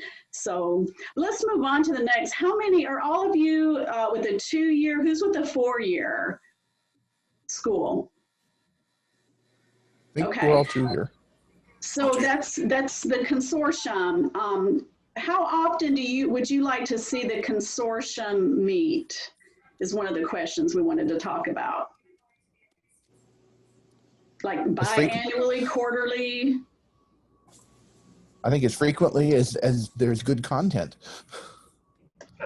Well, that's a good way to look at it, because if it's the same old, you might not want to do it. So we have new content, kind of going back to your letting you know ahead of time about rules, regulations, and such, or when they come out. And do you like the idea of the committee being structured like that? This is kind of my own question. If we had, 6 to 10 people on the committee, we want you all to be more involved with, structuring it, making sure, building those agendas, not just us. We'll work with you. We'll be there, but. I think that's a great idea. My school, I'm also part of another CTI program, the air traffic one. And for 15 years now, we go to meetings and the FAA just tells us stuff. And it's the same stuff every time. And, if you're new to the meetings, then it's new to you. But the rest of us, we've heard it over and over. And they really don't let us, get involved. Now, it's a lot fewer schools. But it's for having the members participate, I think is a great idea. Thank you. Agreed. We Yeah, really it's an wanted it excellent to be that way, and to bring in, again, industry, government, you know, if they want to participate and be part of it, because they're going to also bring in a different insight. So yeah, most of the FAA is probably more boring than like our group, right, Joe? So what about, we don't normally say how that, do you but all yes. share yes. information? How do you push out information just internally, social media? So we definitely use social media a lot, but we've also, as a part of the National Center for Autonomous Technologies, one of the things that we do is we are creating our own resource hub. So we've got a website where every video we make, we post curriculum, event information, just kind of everything all over the place there in one place. We also bring it in from other ATE centers working under NSF as well.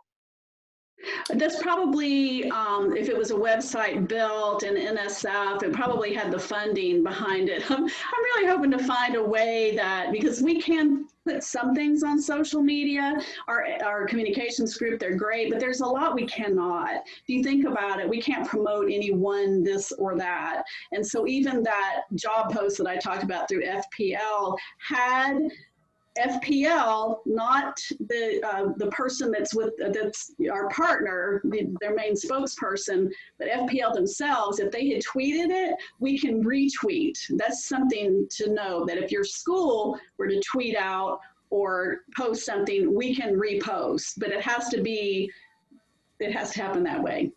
I just learned that not long ago. Yeah, individual resource hubs, though, we can probably, the program can link to outside links that others take care of, so that might be something we can well, maybe something like a Discord or a Slack or something along those lines, so that we have a place to go.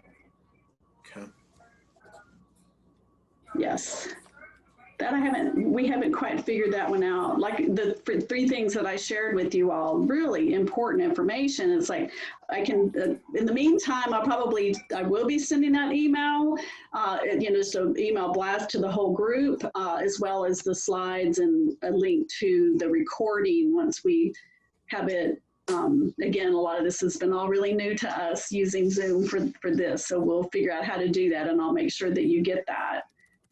All right. So Diana, I know there's only a few minutes left because we got a countdown a few minutes ago. What's Donald's job as spokesperson going to be when we leave this room? Thank you. Donald, you were going to say, you get your pen handy. Oh, actually, can I do something real quick? Yes. Let me just pop into our chat the notes that I took. Okay. Tell me what you guys think.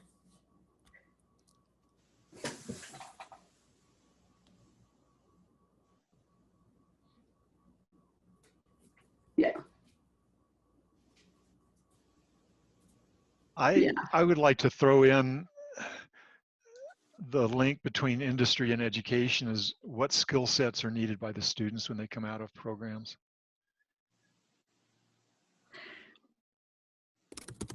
That's a really good point. I really think the language in 631 addresses a lot of those, what we want those skill set to be.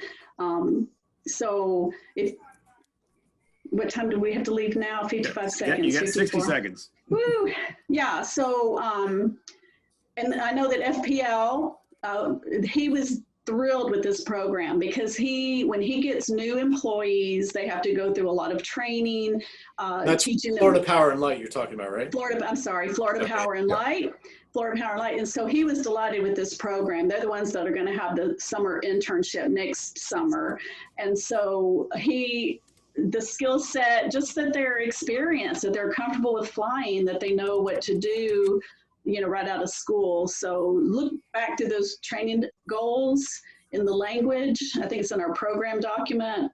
But there could be more, absolutely. So type that in there too, Donald, about the skill set.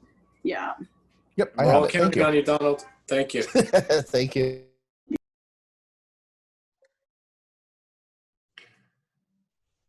Hi, I guess we're all starting to come back. I know that I was actually in a breakout group and we had some really good conversations and we actually didn't get around to everybody. So Doug Williams, I apologize for for not getting to you yet. And Wing was cut off in the middle of his statement.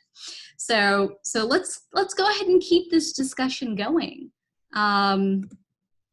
So, I mean, Breakout Group 1, which was my group, we had a lot of talk, sorry, I am presenting. Did anybody from the group want to take it? Yeah, this is Paul Snyder. I try to take some notes, but feel free to jump in, everybody, if I miss anything. All we really got to is introductions and topics of what we'd like to learn about. And again, jump in if I miss something, but we wanted more technical training, lessons learned in regard to the research completed. So maybe have a Shearer who's doing the Center of Excellence to come in to talk about the funded research that's happened and things that have been learned and things that are been completed. And so we as educators can know that stuff and know where to go. John also mentioned bringing in Department of Homeland Security and other governmental entities on the front end of what is going on in their areas so that we can, again, be engaged in where we're at and hopefully be a part of solutions, fixing problems versus, kind of hearing about it later on. The second one was new initiatives that are coming to be able to be engaged in those in the front end. And instead of hearing about later, like IPP and other initiatives coming out in the future, can we be a part of that and hear about those things, before they come out? Just like this, this workforce development thing that was mentioned in November. That's fantastic to hear those things and opportunities where we can, can step forward and be leaders in this, in the education realm. And then lastly was new expectations for education and training based on NPRMs coming out. So as regulations being and policies being thought of and developed and consider that maybe we can, kind of get a wind of that and be a part of that and that conversation and hear about it maybe a little bit sooner than later. So just a couple of the things that were mentioned in our group. Anything else I missed? No, I think you covered it. Thank you so much, Paul. What about Breakout Group 2? Hi, this is Linda Kurokawa from Miracosta College in North San Diego. Good afternoon, everyone. Our group had a little bit of challenge with some audio things going on at the beginning, so there was a delay there. But I think that what I could say we recognized in talking about our programs and being asked about our programs by each other is that it would be really helpful to have a resource portal or resources available to share best practices or even to share what we're doing around the country.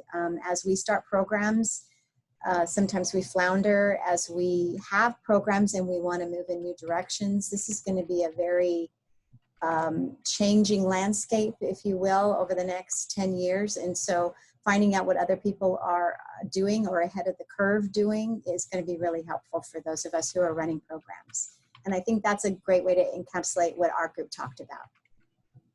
Great, thank you so much, Linda.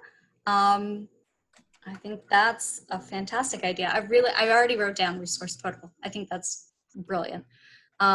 Breakout Group 3. Hi, I'm Tom Zakowski from NC State University, and trying to think of what we actually talked about that hasn't been talked about. Some of the things have included is creating a directory of programs, like a brief synopsis of each of the programs. FAA has collected a lot of that information. We don't need a big thing, but it would be nice to see, have a brief synopsis of what everybody's doing. We also talked about it would be nice to see what, maybe here and there to see what research is being conducted by other universities and colleges, have each group kind of give a little bit of what they're talking about. We also talked about perhaps in the future is creating some subdivisions because, four-year universities and then even in two-year colleges and even within those groups, you're going to have you're going to be focused on different research issues. We can't all do everything at once. So, some groups are going to look at workforce focuses. Some is going to look at pilot training. Some are going to have some sort of research focus, whether it's command and control or something like that. We also talked about we got in a big discussion about We'd like to see some coordination with the FAA and DHS on international students coming in. There have been some issues there. We realize that kind of has to there has to be some coordination and some consistency on how those rules are being run. And we don't want to bring students here and then have to tell them you can't take these courses or you can't do this program. We don't want that to happen. We did talk about how often the consortium met. Everybody said quarterly. So we did not really got much I guess we did a little bit of information shared, but also, with the collaboration grant opportunities talked about, also possibly, is there going to be a standardization of curriculum, like Part 141, is there going to be some sort of guidance out there eventually? That's all I have, unless I missed anything. If anyone else from the group? You covered all. Good. Thank you. That's a lot of great ideas. I've taken a whole bunch of notes. And thank you so much for presenting. Breakout group 4, please. Hello, my name is Desi Eckstein, and I'm with TCI Maricopa. And our group pretty much went over the same types of things that have already been addressed, and we concur with a lot of things that have already been said.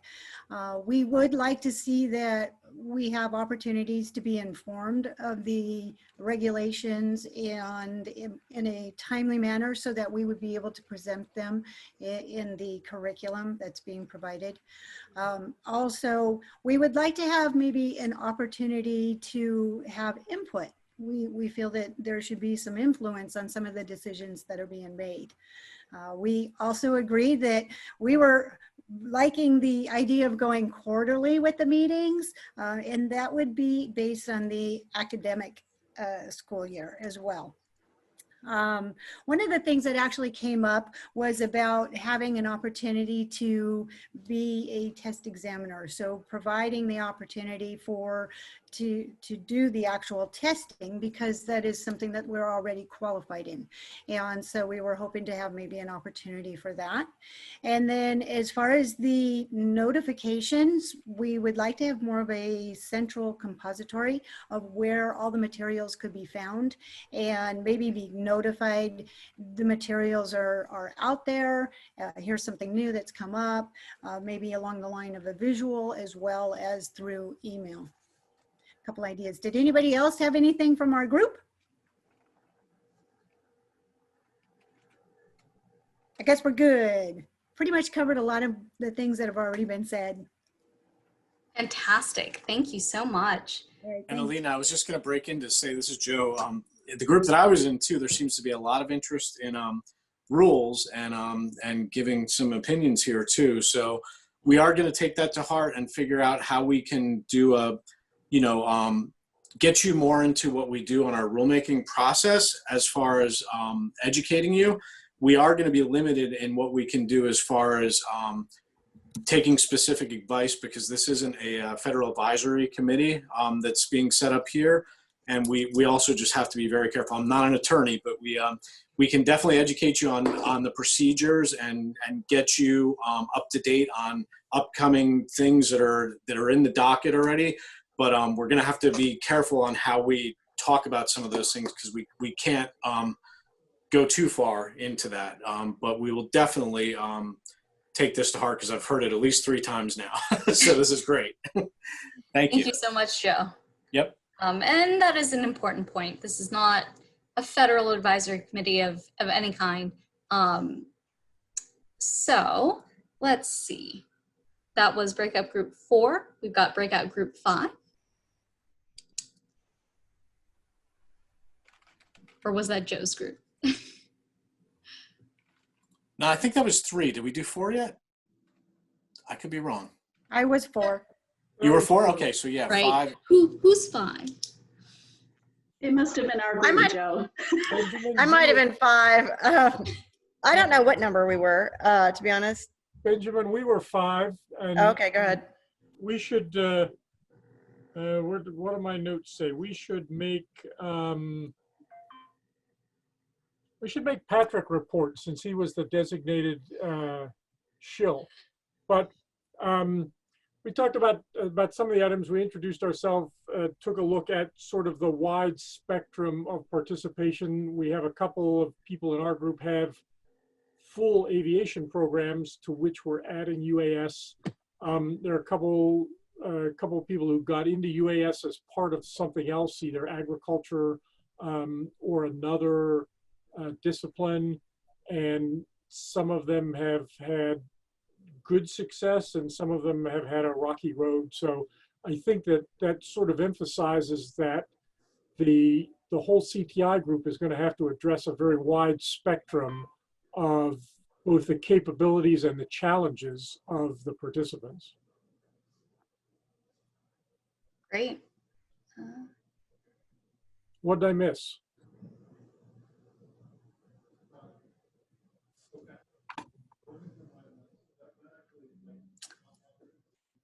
Anybody else from group 4 wanted to chime in?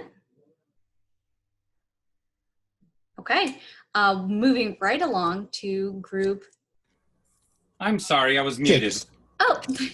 I just want to add one more thing from group 5 because we do share some of the other concerns. But one thing is if someone is in a 2-year institution trying to go to a 4-year institution, probably getting a discussion going about those kinds of pathways, articulation agreements, you know, how a 2-year degree program might dovetail to a 4-year degree program.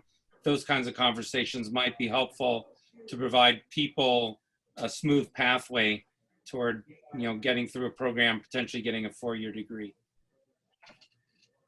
That's a great thought. And actually, since Benjamin brings that up, I will throw in as an addition, it would be nice if we had some kind of standardized among our 4-year participants and our 2-year participants, if we could agree on some kind of a standardized articulation agreement. And I realize that's like herding 4-year-old cats or 4-year cats, but if we could agree on, if this is the curriculum, then it will articulate to all of these schools.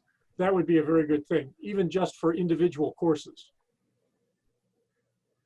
Okay, definitely a good note. Thank you.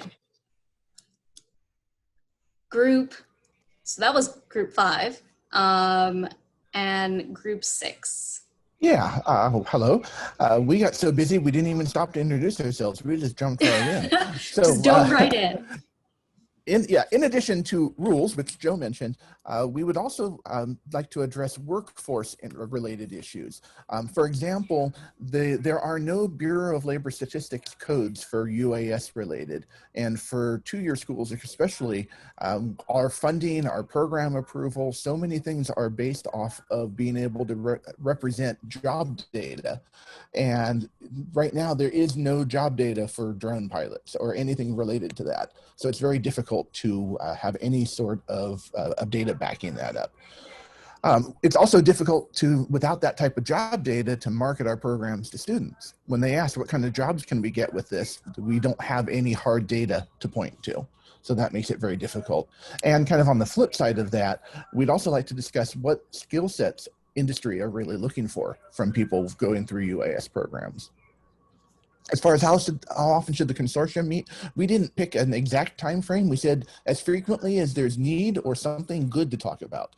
So we don't want to meet if it's just going to be rehashing data, and if there's something important, then we need to meet.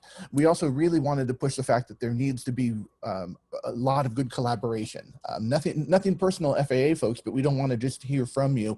We want to have a lot to say in what goes on there. So we would like to have very active leadership participation.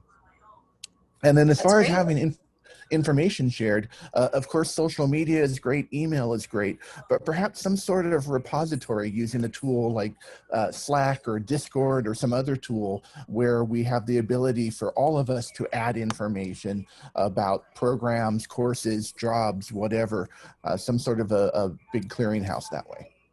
So Maybe those like were a wiki. of some kind. Or a wiki, yeah, something where we can all participate and all add our information in. And I believe that's what we were talking about. And if I can take just a quick moment, I'm actually on sabbatical this semester, and my sabbatical project is surveying all California community colleges. And so I've looked at the catalogs of all 115 of us, and I have a list of every drone course and every drone program in the state. So if you want that or anybody wants it, let me know. I'd be happy to share that data since I just put in 80 hours of reading college catalogs.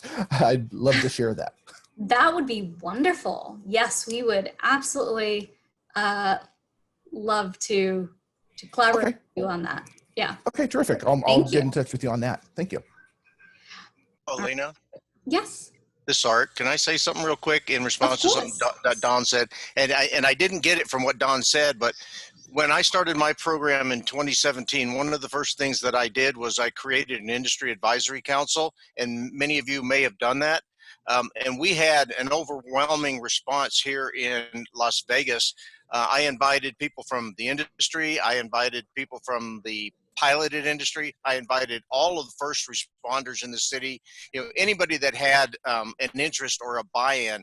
And initially we had a lot of folks showing up at the meetings, but one of the first things I did and what Don said, ping that, was I brought my proposed curriculum to, and said, okay, I need everybody that has anything to do with this or has an interest. Can you take a look at this and tell me if I'm on the right path for what you are looking for a UAS technician, the skills to have. And so I was able to hone my degree and my certificates based on the information I got back from the industry in the local area. So I don't know, Donald, if that was exactly what you were talking about, but that was my experience. I'll stop there. That's great. And I think, this is a point that has come up a couple of times now, really getting buy-in from industry and understanding what needs they have for workforce. And I think that's, something that we really, really need to drill down into. I've got Breakout Group 7.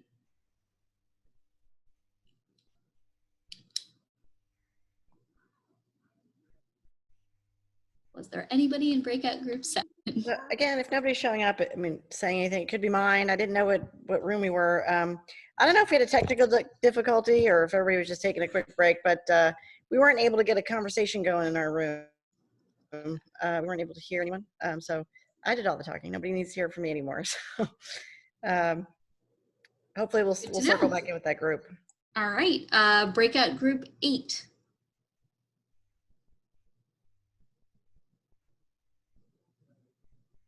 All right. I mean, I think we've got a lot of really good thoughts here. April, how many breakout groups were there? Just so there were 7. There were 7. Okay, yeah. Perfect. There was never an 8. I think this has given us a lot to work with. I've taken a couple of pages worth of notes. And April, if you don't mind going to the next slide, please.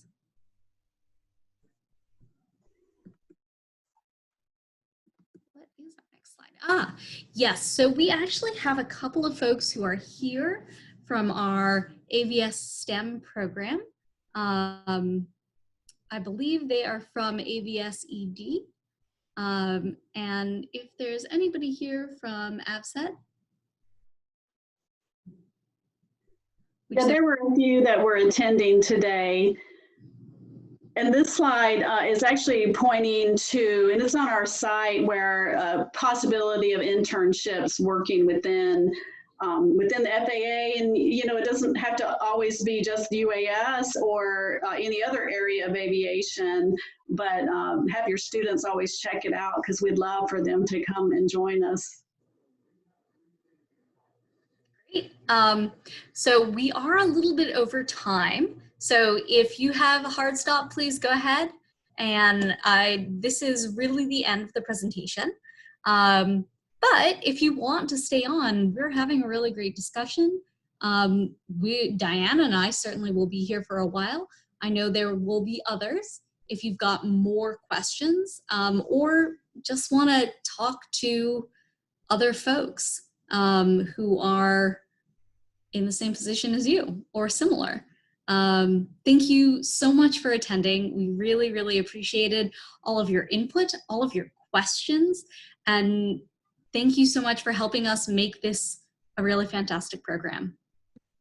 And Alina, I'm going to stay on too, but I just wanted to give a second to really thank you and Diana and Danielle and Kevin and April and everybody that worked on this to put it together. You really made it great. And I know everybody answering the questions behind the scene, like Landon and John, and the FAA team did a great job here. And we're so honored to be part of this program and help out here. So thank you, Alina. Thank you, the whole team. And thank you for whoever showed up and wants to stay and talk for a little while. Yeah. April, if you want to go ahead and stop your share and we can see everybody. Oh, man. That was a good looking bunch. This was a great meeting. I feel like there were definitely other questions in the chat that we hadn't gotten around to, but if you've got questions, go ahead and speak up. This is your time. Well, I'll since no one else is, if you don't mind, please. I'm just trying to clarify the guideline as far as any media we put out having to be approved by you guys. What can you tell me the extent of that again to clarify that a little bit? So it's my understanding, if you want to put something out on your website, just run it by us first, because we'll push it up to our communications folks, and they are actually the ones who approve or don't approve. Early on, it was your press releases. We just want to make sure the language was correct. We have this new logo that Danielle shared earlier, and it was just on that last slide, that we'll send to you as well. But I do think there is some wording in there about using just the FAA logo, that I think they discourage that. But anything you want to do, just ask us, and we will try to get the approval. And if it's not approved, we'll let you know why. Is that good, Donald? I think so. We want you to promote us just like we want to promote you. Yeah, and Donald, the why behind that sometimes is one of the things I touched on before. Like if somebody wants to do a press release about, hey, we're going to be advising the FAA on upcoming rules, you know, that's the type of thing where like, whoa, we have to reword that, because that triggers a whole bunch of different things that, so it's stuff like that. But otherwise, no, we want to see you out there promoting things, and to us, it's a courtesy, and it helps to have the, you know, through our communications office to give that thumbs up. So they're not surprised either, because, you know, you'd be surprised. The administrator and those in the Department of Transportation are aware of CTI, and even that chart of the schools, we brief that through Danielle weekly up through our leadership too. And so they're aware of this, and they're gonna want a heads up before big announcements come out from your institutions. So helps. Thank you. Yep. I have to tell you, I know Alina feels the same way. It's just really great to see your faces. We've had interaction with you, you know, since April, and so I've been scrolling across the whatever they call this view to see who you are, and some of you may have even been in the few slides that we had at the very beginning of the presentation too. Happy to have you here, and we will put all these notes together and lay out a plan. I think quarterly is a good time for the consortium to meet. I think an annual maybe meeting of everybody, and then we'll figure out how to get that information that's shared to you. But it could be that some of that will be done internally amongst yourselves to share. That's really what this is all about. So Diana, we do have a chat question in there that from Zach about oh, okay, that was to me privately, so I will we'll take that one offline. I'm not good at chat. So I know that Linda earlier had mentioned the academic quarterly, and it's been a little bit since I've been in school. Does somebody want to just lay that out for me clearly?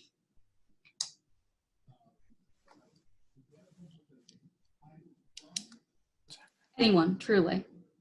I And at the school I went to, they called them quarters, but there was only 3. So I don't do math, but I don't know if it's quarter. But, I'm some guessing they schools just operate don't. on the quarter system, but our I'm school guessing they operate on just the don't want you. semester. I'm guessing they just don't want you scheduling meetings when they're on break.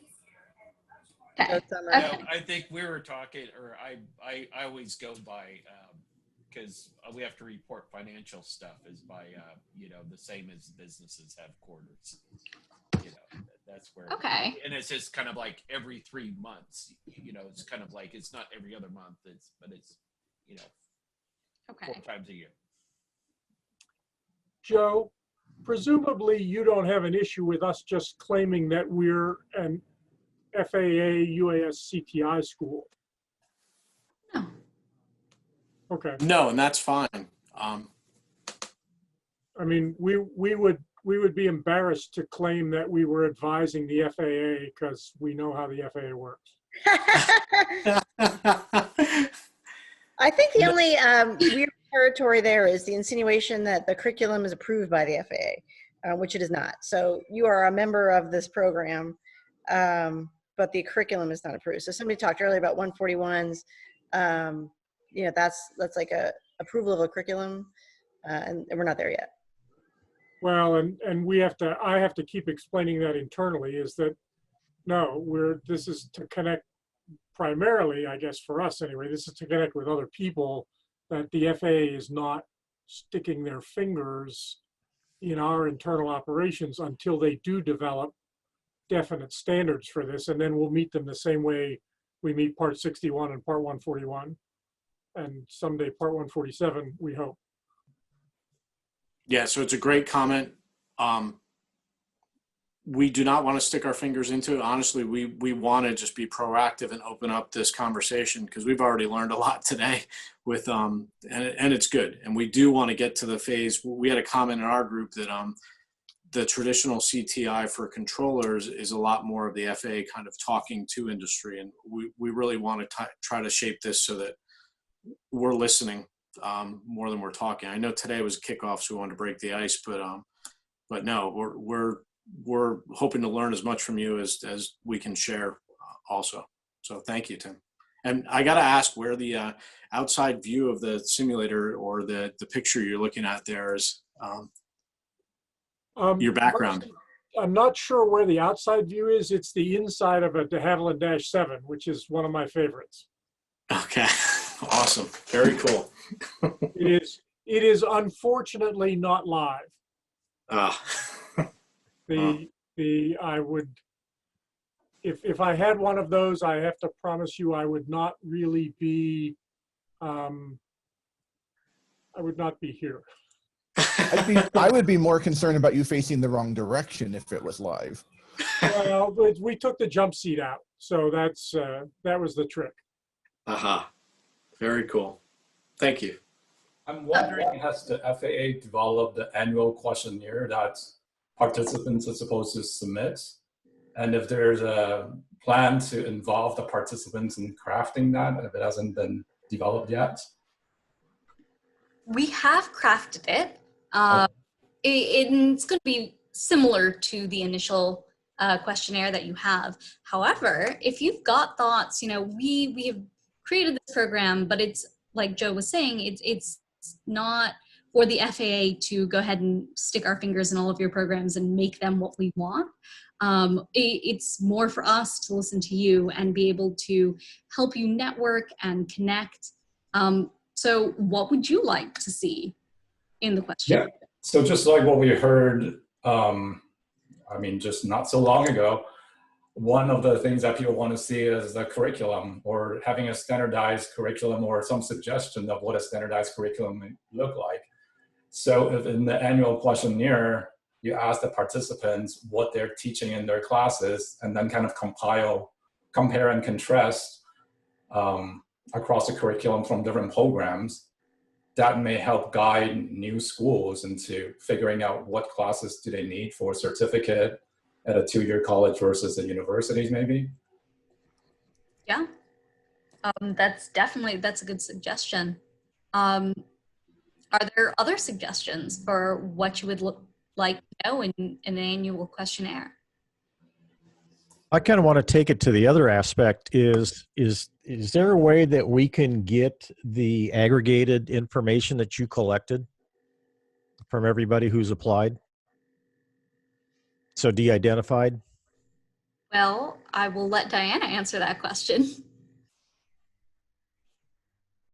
And so if I'm understanding correctly, you want to just know across the board the information that was collected from each of the schools to enter the program? Yeah, correct. So de-identified, aggregated. So just so we can get an idea of this group, what everybody else is kind of doing. Right. You know, the other issue, I was in a meeting about a year ago with a subgroup on UAS, and the big concern was the enrollment numbers were going down. Mm. And so I only look locally. I can't look, you know, that global information to see what's going on would be a great interest. And also kind of seeing what everybody else is doing, like some others have mentioned, would greatly help out. Yeah, I think I think that can be done. Interestingly enough that you brought that up, because when we started into the program, and if you recall, we just want to make sure that your school, of course, was accredited properly. But we had, even internally, the comment come up, well, they should have aviation certification.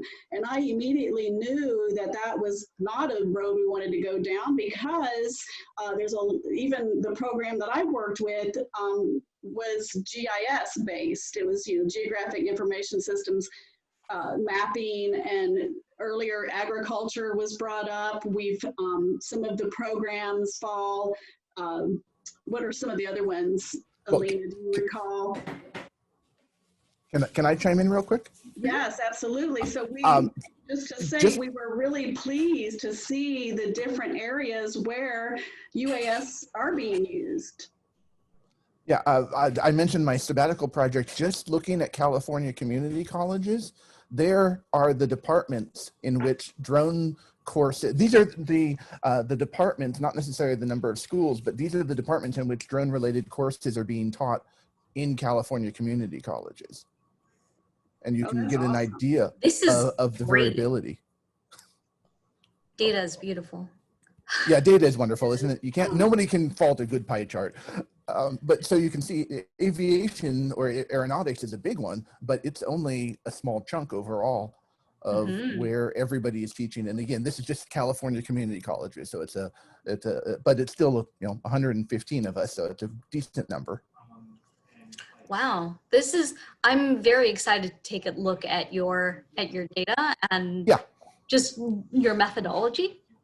This is something that I think we could probably, if you don't mind, use as well. Oh yeah, absolutely. It's my project is fair game. So I had a lot of people in the chat ask for it, so I'm perfectly happy. I'll clean it up a little bit because it's a little messy, but I'll send it to your guys' email address, and you're welcome to share it however you want. Great, thank you. He has his hand up. It would be nice if, when you send out the next annual questionnaire, if one of the items could be which of these ancillary programs, and if you could pick like the top 15 even that are on Donald's chart, or maybe all of them, and say, do you have this also? So we can get an idea of what other people are doing. I mean, even if it was just, do you have GIS? Do you have other aviation? Those kind of things would be good to see how we match up. And if somebody said de-identify that information, but maybe you could have an opt-in for, I mean, I don't mind you sharing our information that we sent you, because you could probably FOIA it if you wanted it, in the hopes of, or maybe make it an opt-out thing. If you don't want your contact information included in that aggregate data, then let you know anytime in the next 30 seconds. Just so that, again, we have a way of looking at people who are like us to maybe connect with them. Yeah, definitely. Yeah, hi, my name is Zach Nicklin. I definitely agree with Tim there. I think the strength in any consortium, and especially an education consortium, revolves around the connections we make and the discussions we have amongst us. So any way we can connect programs, we can see what other people are doing. It just helps us all. Yeah, in my meeting yesterday with one of my colleagues, we found out that their Part 107 course had to be canceled because their instructor retired. But so they teach a photography course, but they don't teach the Part 107. I teach the 107, but not the photography. So we're already talking about a cross school certificate between the two of us, a partnership. And had we not talked, that wouldn't have happened. I love that. Collaboration is great. Those are a lot of fantastic ideas. What else? Keep it coming. One of the things that we've done here in Western Arkansas is we've partnered with local high schools who they've had, the state of Arkansas gave several schools grant money some years ago to start offering drone classes at the high school level, starting as young as 9th grade. The company that they partnered with has subsequently gone bankrupt, and so it left a hole. Our program, being the only one in the state that's accredited, is working with these schools to fill that void. And so we are filling a pipeline for our classes. I currently have, give or take, about 130 high school students taking concurrent classes. The state also pays for their Part 107, you know, so they could actually leave high school with a certificate. And we've recently passed through our curriculum process a certificate of proficiency in unmanned systems that will segue into our associates program that these high schoolers can earn through their courses. They're taught locally at their high school, so it's really been a benefit. It's increased my workload exponentially, but it's one of those things that we were able to fill that void for them. And you know, let's just face it, we got to go market this thing, or they'll fold the program up. So I'm in it for the money. I'll be honest. I mean, I'm working for retirement. So, but that's what we've done. Just trying to keep our students engaged. One of the things that, you know, while I've got y'all's attention, I don't know if anyone else has this same problem. I am having a hard time getting my students internship opportunities. We do not have a lot of local drone usage. I do have a electrical co-op probably about 60 miles from here that are interested of starting an internship program. However, the students have to go to them, and that's 60 miles. And so if anybody has any ideas, you know, you talk about sharing information, I would love to find out how we can, because if you go and look at jobs on LinkedIn or Indeed or Monster, everybody's wanting 50 hours of flight time. Well, my program can't afford enterprise, you know, DJI M200s, 300s, 600s to lend to my students to go fly. I just don't have that kind of capital. And that's what these employers are wanting. So if we could figure out a way to collectively in the summers to, you know, go to the FAA, maybe there's a test range. I know there's one up in South Dakota. We could get grant money to ship our students away to get some flight time, some industry experience. I think that would benefit every program that's represented here today. You have my heart. I love interns, and working in local government, I had a whole staff of interns. We were fortunate to hire quite a few of them. But one of my next big projects is similar networking with local government. And helping them to build programs, because what I found working with local government, a lot of the departments had no idea just how they could use UAS within their operations. And they do a lot of times have more opportunity to offer internship. We had GIS, we had environmental and science, and you think about both of those very much, you could have an intern out flying drones for the work that's being done. And they can be the ones to actually share. This is how you can do this. If they can get their foot in the door with an internship, like you're saying, then they could say, hey, let's try this. Let's use this drone. But that's a big thing that we want to tackle for all of you and for your students as they come out, or maybe not coming out. Maybe they're early in their college career, but they really need to be out interning, and I agree. We shouldn't look at the number of hours. If they have a little experience, that's what an internship is all about. To be able to add those hours, to be able to get out and do different types of operations. So yeah, that I agree. One of the comments, Donald, internship development would be a great topic. Yeah, one of our, if I can interject, I'm sorry. No, please go ahead. But it definitely falls within the line what we found as a challenge at the very beginning. What we did was we wanted to make sure our participants, our students, had enough flight time hours. So we integrated that into our curriculum. And what we did as for the ground flight school, made that 25 hours. And then the next course you take up with digital video editing, made that 25 hours. And by that time you get up to the 50 hours. Now, the problem is that you still wanted them to get, or what if they don't take these courses, or how do they get the hours if they don't have a drone? We're working with FWC, which is the Florida Wildlife Commission here, to develop a training course for all of their agents. And in the same time doing so, they will in turn provide internships for high school students. That also gets them into working with FWC, but also gives them some drone training and maybe a career going forward in the future. But that we have found that to be quite successful and the best way to kind of go about it. When she said state agencies, I think that is really the way to go.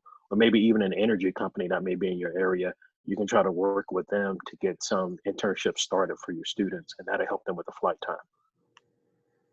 Yeah, those are absolutely great suggestions, and I got a couple of them here. One of the things that we did is that we have partnered with our local watershed. We partnered with the DNR and even local city governments to do projects with them. They were able to find the funding to pay for our students to be able to get out into the field. We used our assets, and we did a thermography project with a local Green Step city, and we were able to turn over thermography data on houses taken from drones to the residents and the local government there so they could make improvements. We were able to do stand counts of trees and things like that for DNR. We've been imaging ditches with LiDAR for our watershed district, and with each of those, we integrate students into them. So anytime that we've got students in class, we let them know it's not necessarily a requirement for them because we can't require it outside of school time, but we allow them to come out as much as they want to be a part of those operations. That's awesome. Really great. I mean, it seems like there are a lot of ways to find these internships. And, working with local government is a lot of it, is what it sounds like. And Diana has done this before when you were in local government. I think that's a really good way to start. And if we can help with that, I mean, I think we would be happy to. Yeah, Alina, some of our industry partners that we work with on a regular basis have already, mentioned this to us in the course of our regular work, knowing about our program, hear about it through the news and saying, like, I know Florida Power and Light and Drone Racing League were too, that said, hey, like, I heard about your CTI program, like, we're going to have some internships coming up. Maybe we can push it through the pipeline. So that's maybe another aspect of this that we could kind of, build out somehow, or we're into it. Speaking of aspects that we want to build out, Gary, you had mentioned that you have partnerships with a local high school. Does anybody else work with high schools as well, or have a partnership with your local school district? Yeah, we do it here at Telus Community College. Sorry about that. We also offer a STEAM camp in the summer, which is science, technology, engineering, agriculture, and then we incorporate drones into that to show them how drones are used in all these aspects, teach them how to fly, how to build them, how to code, program drones. So yeah, we do that with the local high school here in Wakulla County. Yes, we've set up some college and high school opportunities to where students are actually in high school getting college credits for some of our initiatives. As a part of our NSF Center of Excellence around autonomous technologies, one of the things that we do is we mentor other instructors, whether it's 2-year, 4-year, or high school. So how do they start a drone program? We give them curriculum. We've got Part 107 curriculum that we happily share. We hold summer camps, not only for students, but we also do it for educators. And we recently just did our first one due to COVID over Zoom, and that's all up on our website, and I posted that earlier in the chat. And then one last thing, I got to get off here because my mobile phone is about to die. And I just wanted to say that I'm definitely interested in looking at leadership opportunities or leadership roles within this. So Alina and Diana, I'd happily discuss more with you, and I can shoot you an email if you'd like. That would be great. Thank you so much, Zach. Thank you. Y'all have a great day. You too. Yeah, I'm interested as well. So I'm gonna put my plug in too. Yeah, if you are interested in leadership positions, let us know. I think, you know, again, repeating what Joe said, that we really want the CTI to be led by the schools. We want to be here to help support you, but we want to listen mostly and help where we can. So what else? Give it to us. Hey, Diana and Alina, this is Justine from NC State in North Carolina. One suggestion is most schools, particularly 4-year, likely have TRIO pre-college pipeline programs that are part of federally funded opportunities. So it's working with marginalized, underrepresented communities, and also that pre-college pipeline. So we have, of course, COVID derailed this past summer, but we're going to have a drone camp for high school students and work with our College of Engineering and do some preparatory work with students. So I would encourage schools to connect with some of those pipeline pre-college programs and see how you can do a connection there. The one question that I had, I recently saw the information about the aviation workforce development grants through the FAA, but it seems specific to curriculum designed to provide high school students. Is there any latitude with, you know, because it's great to work on high school students, but we struggle on college campuses to help prepare the college students, and that's kind of the inherent goal, I think, of in part with CTI. So while we can focus on high school students, as I mentioned, this one program that we've worked on, is there any flexibility with the aviation workforce grant that's going to come out through the FAA to also include college students as a part of that and not just high school? I have a message to the person that actually put out the, the announcement about it coming out. I haven't heard back from her yet, but I'll definitely follow up and ask that question. I hope that will be the case. But yeah, when we saw it come across, it was like, oh, this is exciting. Which end? It's like, oh, it's high school, which, a lot of you do work with the high schools, but at least that's out there. And I know there have been other grants, I think, in the past that were similar with that same group, but we'll follow it. And that's where, then pushing that information to you when it comes through. But yeah, it was targeting high school. Right. It makes it hard when you're reliant on college campuses. Even now, community colleges certainly have a little bit different focus, but we can't always take federal dollars or even research dollars and say we're going to focus on pre-college. So, looking at college students who they absolutely need to be a part of the solution and how we're helping to create that pipeline. So it would certainly be helpful if there could be some expansion with that and looking at what's the FAA's role with it. All right, I'll get back with you on that, Justine, after I talk with her. Thank you.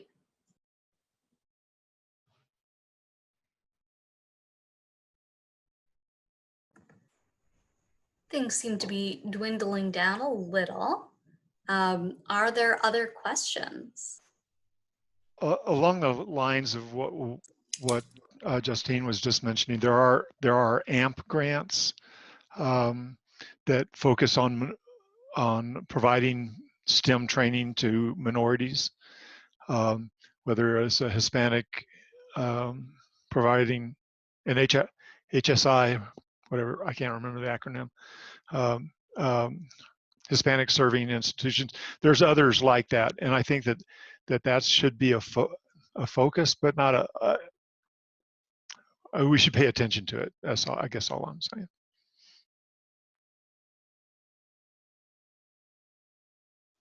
I agree. Alina actually just presented. Alina, tell them about this past week.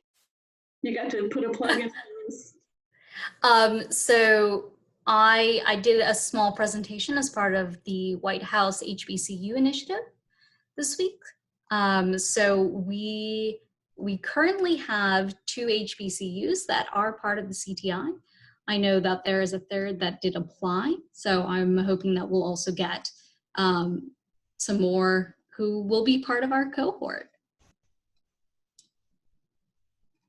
That's the big news.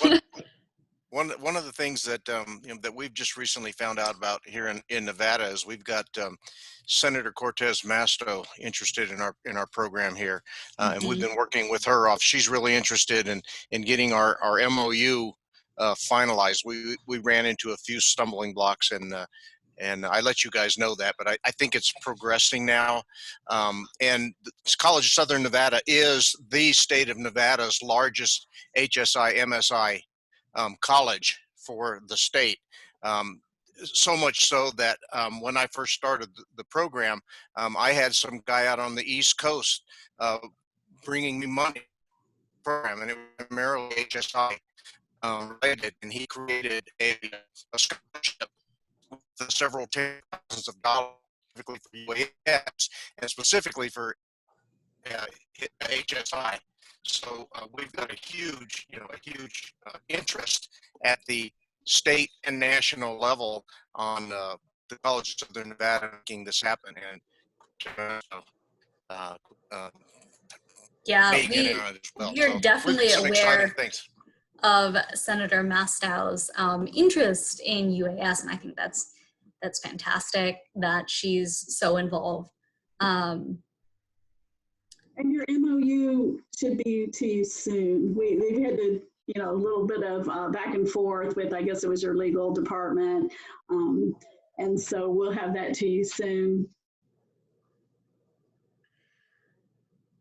Diana, thank you. It might be sitting in my inbox, so I'll apologize. Yeah. Yeah, it got stuck here because they demanded that it go to legal, and then council weighed in on it, and they added a bunch of Nevada higher systems of learning jargon in there. So I had to remassage it and then get it back up. So that that's what's been the delay on that. But hopefully it'll happen here.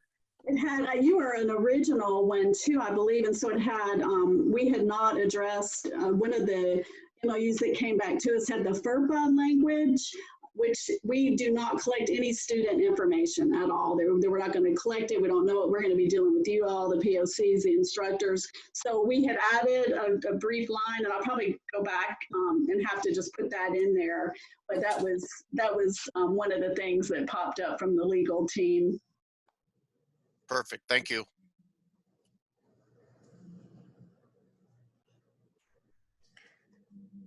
One of the things that I did, there were a lot of folks asking for sharing of degree sheets and what curriculum looked at. And you said you were saving the chat, so I put links to all 3 of mine into the chat. So anybody that wants to look and compare, they can see how we structured. Great, and we are saving the chat. It is thankfully saved as part of the recording. And speaking of like sharing information, in the future, would it be possible to set up like a OneDrive, Google Drive, or Dropbox where each school could maybe have its own folder where they could upload resources that might be valuable to other schools, and they could check it on their own time that way? Absolutely. This also has come up quite a bit, some kind of resource repository. So we are definitely going to look at that.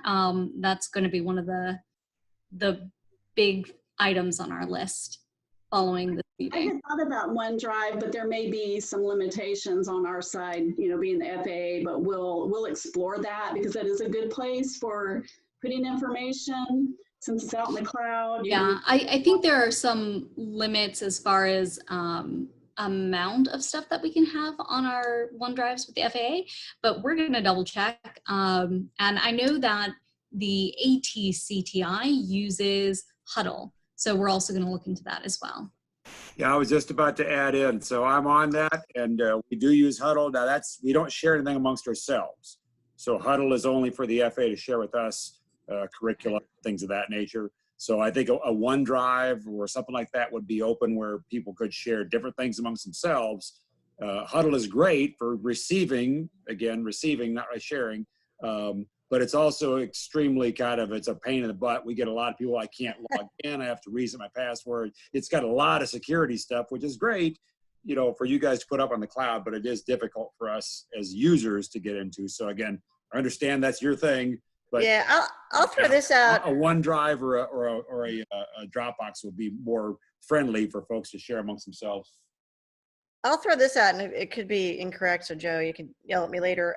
But since this is this is your consortium, and as we look at, you know, we were talking earlier about leadership opportunities, and if you guys like chair this, if you know, you guys can set up your own thing that we can be a participant of in some way, or you know, you can. You're not going to be beholden to our processes amongst yourselves, we'll put it that way. So we have other industry organizations like the UAS-CTI, the UAS Safety Team, and they do that. It's an industry-led organization, and they're able to have a little bit more flexibility with how they use technology. Danielle actually read my mind. I was going to give the UAST example, and there's certain advantages too to if you're hosting something. So yeah, if you haven't checked out their website, just if you put in Unmanned Aircraft Safety Team, you'll find it. Don't do UAST because other people already got to that acronym before, so other things will pop up. Are those appropriate things, or? well, I don't know. There's other groups. So no, that's when we research it, that might be some of our advice. We'll come back to you for help with also. If there's something that can be stood up that's external, it's sometimes a lot more advantageous and flexible than what we can host. Yep. Yeah, it looks like Alina just popped that into the chat as well. I just posted it into the chat, so we can all take a look at it. We've got about 10 minutes left. I have a question for the group, if that's okay. In this environment, are you guys meeting in person? And if you're doing virtual, are you doing any like simulated flight kind of things, or simulated construction of technology, or are you guys meeting in person? Well, I can answer what we did.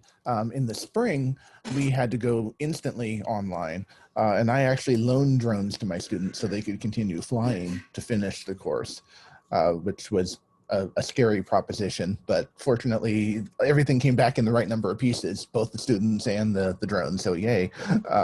But I know in the spring, what I'm looking for is I'm trying to get county health officer approval to teach lecture online, but have limited socially distant flying days.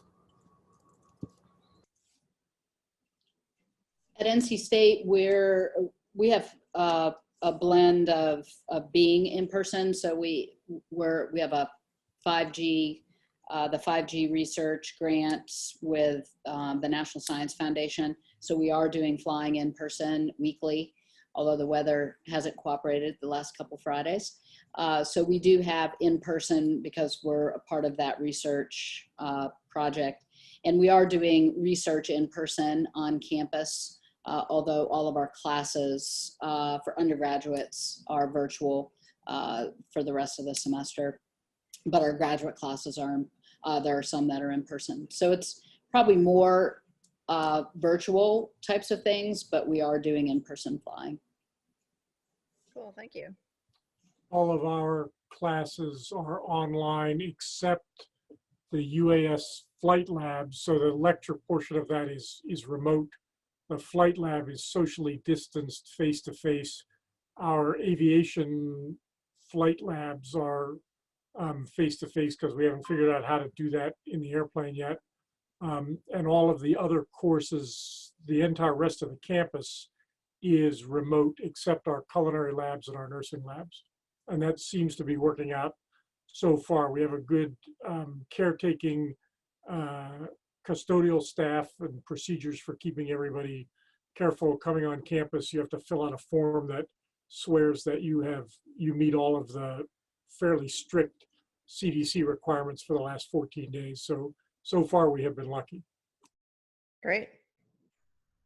Yeah, we've moved online, and our drone class for the spring basically was suspended because everything went online. Our flight program and our maintenance program are back to being in person, distance as much as we can. Obviously, you can't distance too much in the airplane.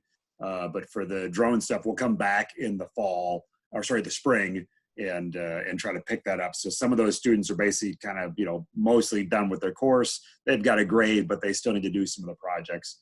And we couldn't figure out a way to do that by themselves because I'm 70% of my city's covered with either contract towers or military towers. And they just updated Lance today that I can fly now in contract towers, but I can't fly in the military. So unless the students know where to fly, we weren't able to fly until just today, actually. So we'll do that, pick that back up. Yeah, I meant to pop that in the chat. While we were on this meeting, the FAA announced that I think 133 additional airports were added to Lance today. Yeah, one of them is at the airport I'm at, so I can finally. Oh, that's great. Here in Las Vegas, in the spring when we had to shut down, they forbid us from even going on campus. So we weren't allowed to do anything, that required any type of hands-on. And then, of course, as things started easing up, the temperatures went up. So, 115 degrees and a drone don't go well here in Las Vegas. We've crashed a few that way, trying to push the envelope on that. So right now, we're not doing anything still in the way of hands-on, but we're hoping that as things progress and the temperatures come down, that'll start to open up for us. Donald, when you sent drones home with students in the spring, what did you send? I just sent little tiny ones, which was very not what I wanted, but at least they had something to fly. Okay. Yeah, we took everything online, basically pulled back for the 107 that went online, which wasn't difficult.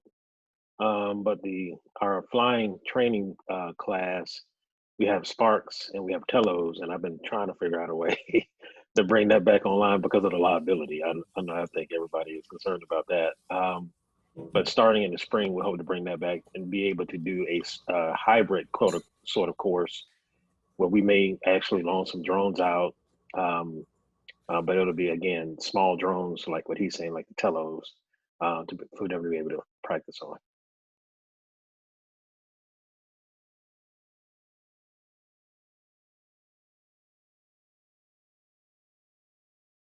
Well, it sounds like nobody's really using simulators right now. Is that accurate?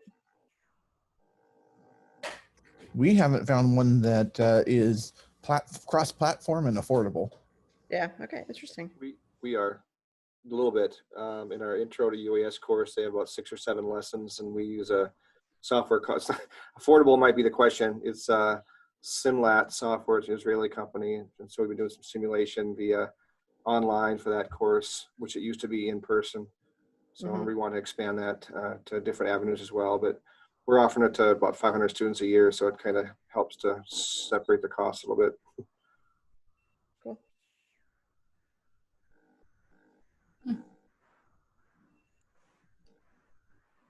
Danielle, I know Drone Racing League is big into simulation too, so I don't know if eventually linking up some of those, what they do as a practice might help out. Yeah, that's partly what prompted me to ask. We were talking about them earlier, and they've moved their entire season this year to a virtual platform. So they're using the simulator to conduct their actual races, which is pretty cool. And I was wondering what kind of the future of simulators in that manner are. And I know that they expressed a lot of interest in this group because they're really focusing on pilot training and curriculum development, and also different ways of using their sim. Maybe we can hook them up. Like I said, they proactively asked about the CTI. So maybe we can have them come talk to you guys. That would be great, because I know that I have heard from them, but of their simulator, but did not have much luck contacting them. Oh, really? That's interesting. Okay. Yeah, weren't they actually planning to display that in one of the events that we were working with them on? That got Yeah, I forget which one it is now. There are so many events planned and canceled, but yeah, they were going to bring their sim right into our booth. So hopefully we'll do that at some point. And I know we're approaching 5 o'clock, so I'm probably going to have to drop off. But I wanted to just say thank you to everybody for sticking out and hanging out and talking. And this has been really good for me, and really worthwhile to take the time out of the day to spend, a solid few hours with all of you. So thank you. Really appreciate it. We did. We gathered a lot of information, a lot of note taking, and now I got to go back and capture that. So our team will probably do like a hot wash maybe tomorrow, and then we'll get back with everyone just to let you know what the next step is. Terrific. Thank you all. Thank you so much for being part of this. Again, we're so excited to have all of you here, and we're going to do a lot of great things together. Yes, we are. So many good ideas. So we will reach out to you soon with the recording and the notes from this session, as well as any of the links that people have put into the chat. And if you've asked a question in the chat and we weren't able to get to it, we will get to it soon. Thank you so much, everyone.